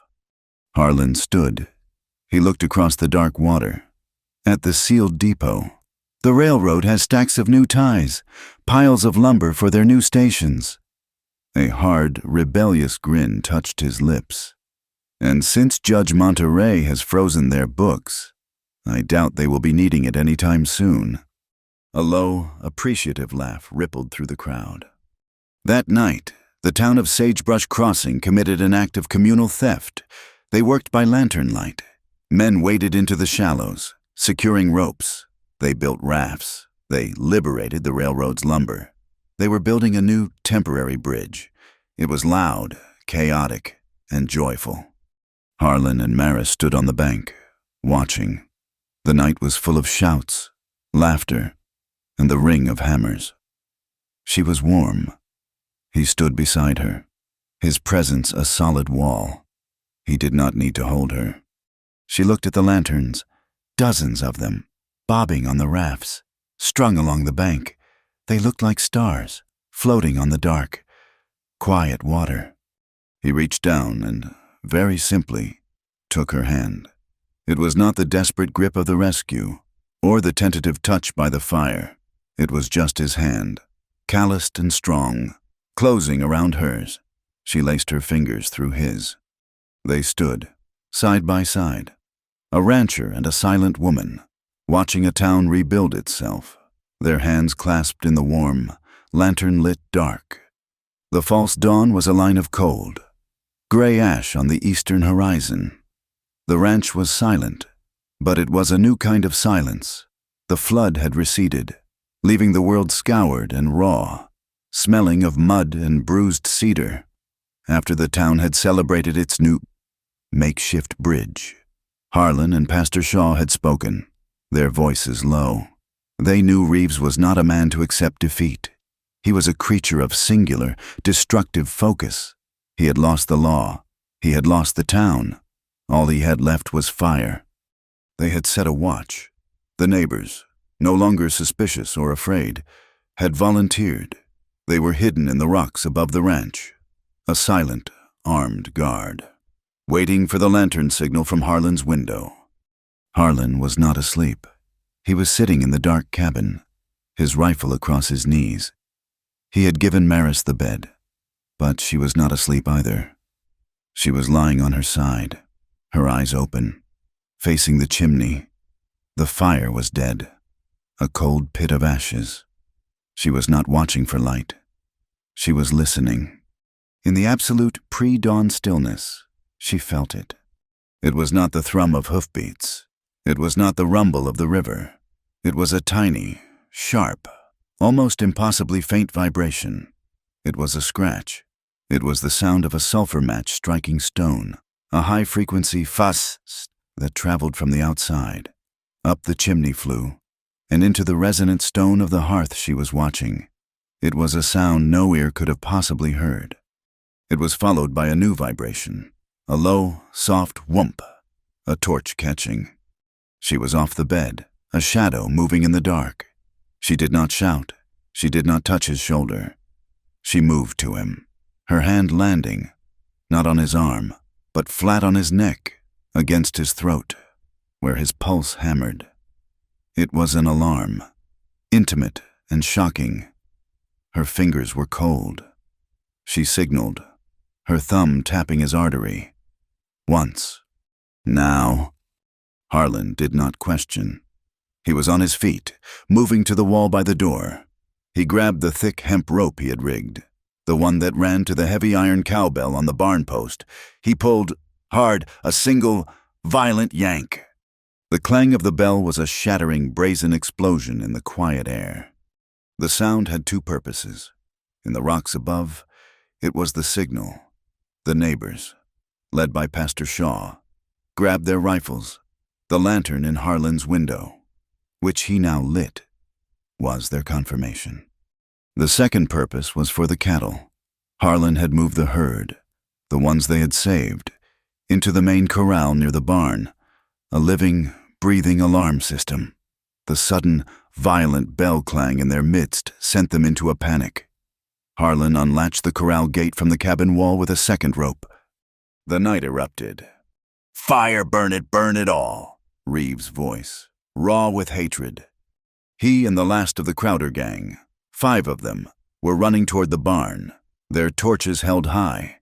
They were on foot, having left their horses down the road to approach in silence. They were here to erase Harlan Quince from the map. They were halfway across the yard when the corral gate burst open. It was a wave of dark, thundering muscle.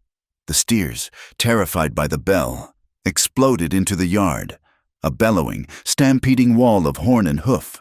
They were not charging the men, they were fleeing the noise, but their path took them directly through the attackers. Reeves screamed, jumping back as a massive steer brushed him, its horn tearing his sleeve. One of the gang members was not fast enough. He was struck, tossed aside like a doll, his torch flying into the mud. "What is this?" Reeves roared, regaining his balance. "Shoot them! Shoot the damned animals!" "I would not," a new voice boomed from the darkness. Reeves froze. He spun. On the rocks above the barn, a figure was standing, silhouetted against the graying sky. It was Pastor Shaw, and he was not holding a Bible. He was holding a 16-gauge shotgun. "It is over, Mr. Reeves," Shaw called out. One by one, more figures stood. The blacksmith, with his buffalo rifle, Clara Voss's eldest son, 3 more ranchers from the high country. They had the high ground. They had the light. They had their rifles trained. Not on Reeves, but on the men with him. The Crowder gang froze. The torchlight illuminated their faces, no longer menacing, but pale and trapped. They were 5 men, surrounded by a dozen, cut off by a herd of panicked cattle. "Drop the torches," the blacksmith ordered, his voice a low growl. Slowly, one by one, the torches were dropped, hissing in the mud. The yard was plunged into a tense semi-darkness, lit only by the single, weak lantern in Harlan's window. Harlan and Maris stepped out onto the porch. Harlan was not carrying his rifle. He was holding a piece of paper. You came for your property, Reeves, Harlan said, his voice carrying in the sudden, cold quiet. You seem to believe in this contract. I want you to read it. Reeves, his chest heaving, his face a mask of black rage, spat. I'll see you in hell, Quince. You are already there, Harlan said. Read it. Read it to the town you tried to swindle. Read it to the men you hired to burn out your neighbors. This is a waste of time. Reeves snarled, his hand creeping toward the pistol at his belt. You have no proof. The proof is no longer in dispute, Mr. Reeves. A new voice. A wagon rattled to a stop at the gate. Ira Pennington jumped down, his young face grim and tired. He was not alone. Beside him was the county tax assessor, a small man in a green eyeshade, and two armed deputies, their stars glinting in the lantern light. Good morning, Pastor, Ira said, walking into the yard, his steps crunching on the wet gravel. He was carrying a heavy, leather-bound ledger. Mr. Reeves, Ira said, his voice no longer that of a mild-mannered lawyer, but of a prosecutor. We spent all night with your ledgers, the ones Judge Monterey so kindly impounded. We were looking for discrepancies. We found an encyclopedia of them. He opened the ledger. You were clever, I'll give you that. You used a real railroad stamp, but you used the wrong one. The deputies moved. Flanking Reeves, the Crowder gang raised their hands higher. You see, Ira continued, his voice crisp. The Llano Railway, like all companies, orders its stamps in batches. This ledger contains the imprint of every official stamp, its issue date, and its ink batch number. He ran his finger down a page. The stamp you used on Miss Alden's contract was from batch 4B, an ink with a high chromium content. That batch, as the mint log confirms, was only delivered to your office last week. The serration on its edge has 15 points. The stamp from 1885, the one you should have used, had 13. You are not just a forger, sir. You are an incompetent one. He looked at Reeves. And that's before we get to the 6 other contracts we found, all with impossible dates, all signed with the same batch of brand new ink. And it is certainly before we add Mr. Bram Ketter's sworn, sober testimony that he signed a blank page. It was over. The trap was sprung, and it was not made of guns. It was made of paper and ink and facts. Reeves knew it. He saw his entire life, his power, his imagined empire, evaporate in the cold morning air. He saw the faces of the neighbors, no longer afraid, but filled with cold, hard contempt. He saw the deputies, their hands moving toward their cuffs. He did not look at Harlan. He looked at Maris. She was the one, the silent girl who had started it all, the one who had felt the ground, who had read his lips, who had seen the lie in his ink. She was the one who had undone him. He was a cornered animal, and he lashed out. With a raw, inhuman roar, he lunged, not at Harlan, not at the deputies. He lunged at Maris, his pistol clearing his holster. He was going to take her, his hostage, his last shield. Harlan yelled. The deputies moved, but Maris was faster. She did not retreat. She did not scream. She had spent a lifetime watching, anticipating. As Reeves' arm shot out, his gun leading, she dropped. She moved under his lunge, her body so low she was almost on her knees. She was a ranch hand, and this was a calf-roping move.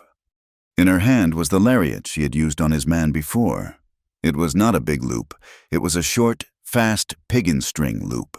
As she dropped, she snapped her wrist. The loop shot up, fast as a snake, and closed, not on his body, but on his wrist, on his gun hand. She did not try to hold him. She planted her new boots in the mud and pulled. Reeves was off balance, his lunge carrying him forward. The sudden, violent jerk on his arm ripped his hand sideways. His finger, already on the trigger, clenched in a reflex. A single shot. The sound was deafening. The orange flash bright in the dawn. The bullet, aimed at no one, tore through the scorched roof of the barn, splintering a rafter. Reeves stumbled, the lariat tightening, and the pistol flew from his useless, wrenched hand, landing in the mud. He stood there, disarmed, breathing in ragged, broken sobs. He was a big man, a powerful man, and he had been brought down by a rope, a piece of paper, and a silent girl in a pair of new boots. The Crowder gang did not wait. They dropped to their knees, their hands laced on top of their heads. "We're done," one of them choked out. "We're done. We're just hired." The deputies were on Reeves, slamming him face down into the mud, his arms wrenched behind his back. The sharp, cold click of the handcuffs was the last, final sound of the fight. Ira Pennington walked over to Harlan and handed him a new, folded document. "This is from Judge Monterey, an order to seize all of Reeves's personal and railway assets. They will be auctioned, with the proceeds used to compensate the victims. That includes your Hay, Harlan, and all the others." Reeves was hauled to his feet, a pathetic, mud-caked monster, his hatred now just the impotent, weeping rage of a broken man. You can't." "It is done, Mr. Reeves," Pastor Shaw said, his voice full of a terrible, quiet finality. The crowd let out a long, shuddering sigh, a collective release of tension that was almost a moan. It was over. Harlan stood, his hands shaking. He looked at the deputies leading Reeves away. He looked at the neighbors, who were lowering their rifles, their faces grim but relieved. Then he looked at Maris. She was standing, coiling her rope, her face pale in the dawn light, her knuckles white. She had been to the edge, and she had come back. He did not walk to her. He crossed the yard in 3 strides. He did not say a word. He did not have to. She looked up as he approached. He reached for her, and he pulled her in. It was not the gentle, questioning embrace by the fire. It was a desperate, grounding, vice-like hug. His arms wrapped around her, pulling her so tight against his chest he could feel her heart hammering against his. He buried his face in her hair, which smelled of wood smoke and rain, and he just held on. It was a hug that said, "You are safe, and I was terrified, and we are alive." She did not stiffen. Her arms came up, wrapping around his waist, her small hands gripping the back of his shirt, holding him just as tightly. A single, hesitant clap came from the darkness. It was Clara Voss, then the blacksmith, then Pastor Shaw. Within seconds, the entire yard was filled with the sound, a rhythmic, steady applause that rolled over the ranch. It was not a loud, cheering sound. It was the sound of respect, the sound of relief. It was the sound of distant, breaking thunder. The storm was, at last, over. The world was reborn in green. Spring came to Palo Verde Flats not as a gentle guest, but as a joyful, boisterous conqueror. The scars from the flood were covered in carpets of bluebonnets and yellow primrose.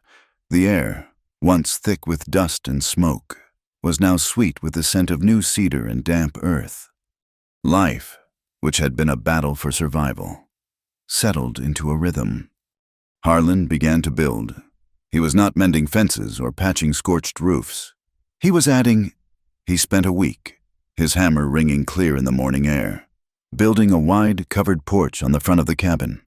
It was a place for sitting, for watching the evening thunderstorms, for existing without the need for walls. Maris, in turn, began to teach. Her transformation in the town was complete. She was no longer the ground witch. She was the river walker, a hero. The children, who had once watched her with fear, now came to the ranch. She started a small, informal class in the shade of the new porch. She did not teach them letters or numbers. She taught them her language. She taught them body listening. She would have them lie on their backs in the new grass, close their eyes, and feel the shape of the wind. She taught them to tell the difference between the high, thin vibration of a hawk on the wing and the low, broad vibration of a cloud passing over the sun. She had them place their hands on the earth to feel the distant, rhythmic walk of the horses long before they could be seen. She was giving her gift away, and in doing so, she found her voice. The town, healing alongside the land, decided to celebrate. The new bridge, built with stolen railroad timber, was finished. Pastor Shaw declared a Founders' Day, a celebration of their survival and renewal. That night, the main street of Sagebrush Crossing was strung with lanterns.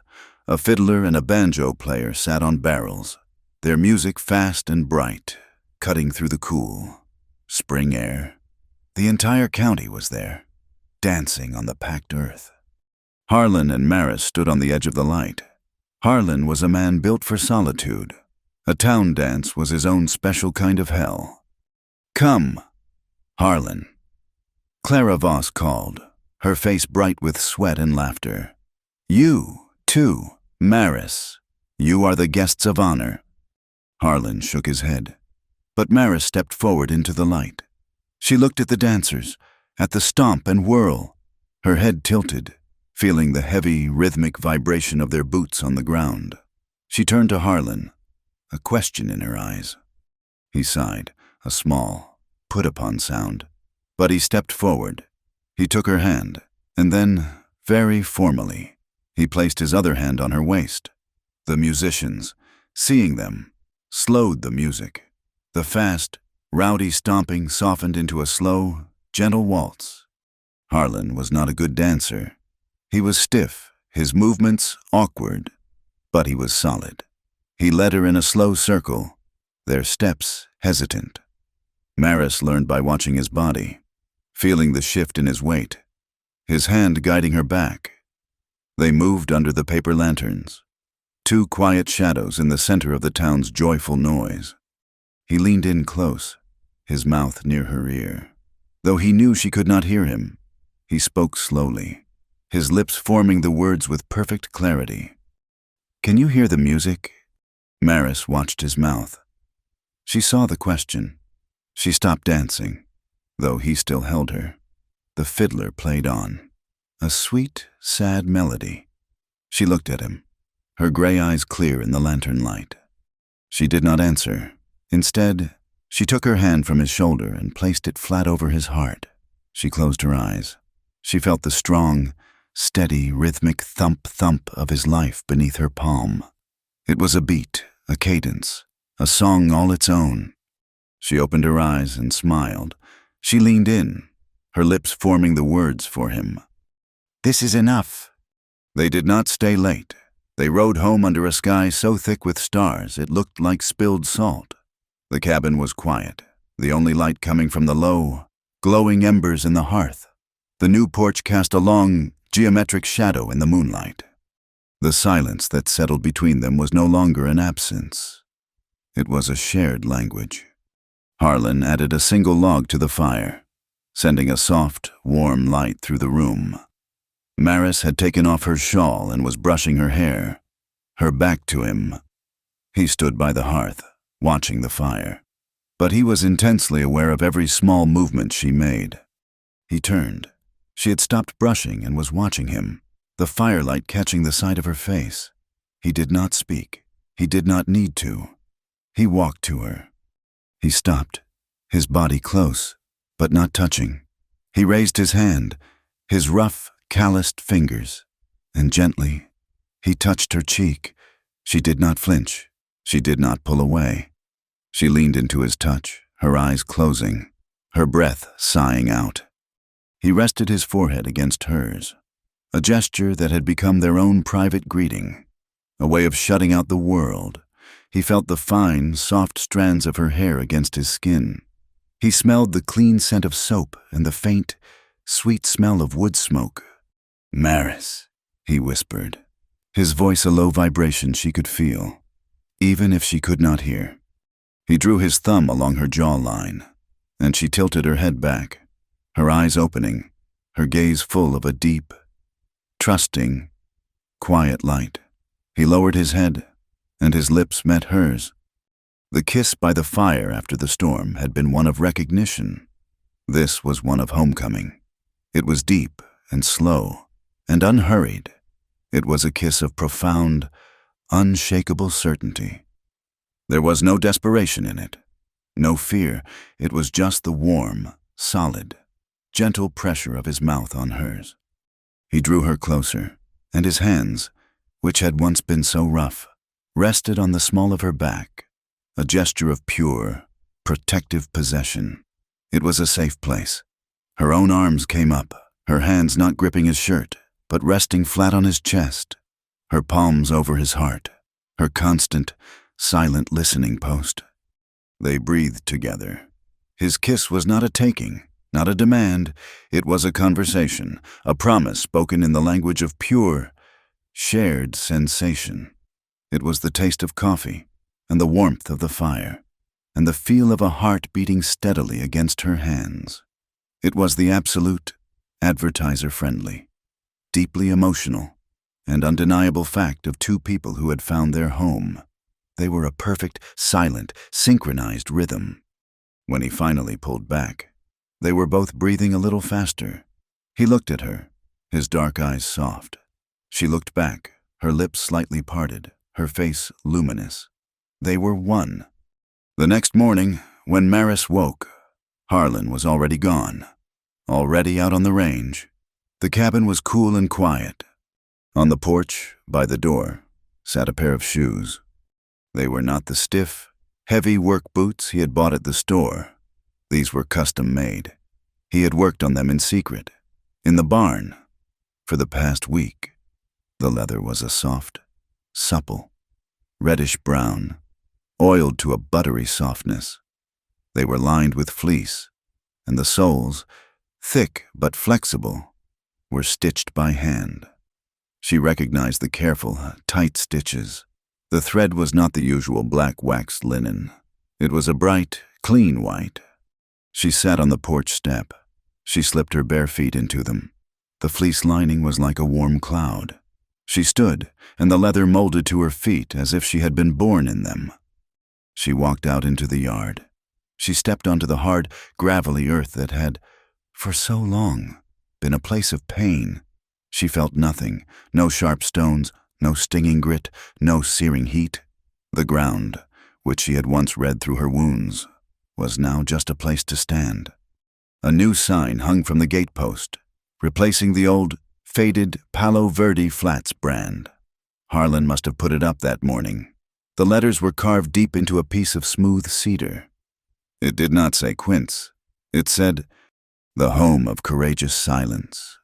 She heard, or rather felt, the approach of visitors. She turned, her hand on the new gate. It was Pastor Shaw and Clara Voss, and with them, walking between them, was Bram Ketter. He was a changed man. The drink-fueled bloat was gone. He was thin, his hands were steady, and he was wearing a clean canvas apron. He was working at the sawmill, helping to rebuild the town's bridge, a carpenter's apprentice. He stopped in front of Maris, his eyes on the ground, his hat clutched in his hands. He could not look at her. "Miss Alden," Pastor Shaw said gently. "Mr. Ketter has something he wishes to say." Bram swallowed, his throat working. He finally raised his eyes, and they were filled with a deep, bottomless shame. "Ma'am," he mumbled, his voice hoarse. I ain't got no right to ask.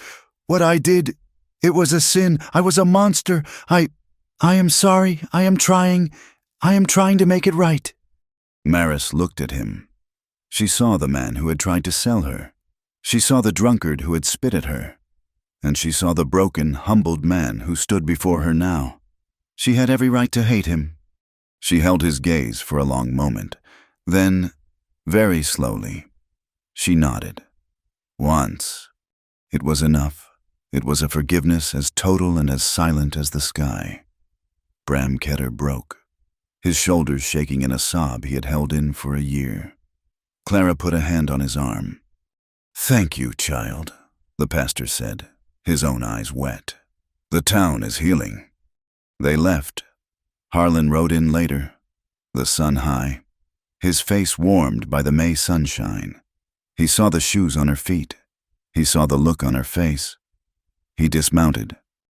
"They fit," he said, stating the obvious. "They fit," she mouthed back, a smile playing on her lips. He reached into his shirt pocket. He pulled out a small object. It was the Morgan silver dollar, the one he had thrown in the dust at the auction. It was polished now, shining bright. A hole had been drilled cleanly through the top, and it was threaded on a simple, strong leather thong. He stepped close and placed it around her neck. The silver was cool against her skin. "It is not," he said, his voice slow and deep, his gaze locked on hers. "To buy your freedom. It is to remember that you chose. You were always free. You just chose to stay." She looked down at the heavy coin, the symbol of her lowest moment, now a badge of her choice. She smiled, a full, radiant, beautiful smile.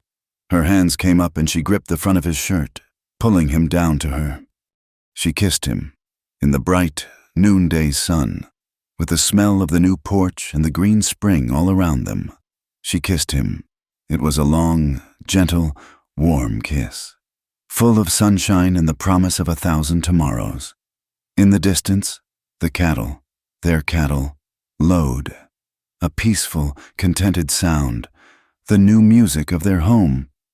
The story does not end there. It never truly ends. On the road to Coyote Summit, if you looked, you would now see 2 sets of wheel tracks, side by side, running parallel, heading toward the high country, and travelers, passing through Sagebrush Crossing, would tell a story. They would tell of the day the river flooded, and of the railroad baron who was undone by his own ink. They would whisper about a lonely rancher who spoke only one sentence, and about a girl who once stood barefoot at an auction, a man who kept his word, and a woman who taught a town how to listen. Thank you for listening to this story. We would love to know where in the world you are listening from, so please leave a comment below to connect with us and share your thoughts. Be sure to subscribe to Wild West Stories 1850 like this video, and hit that hype button to help this story be heard by more people.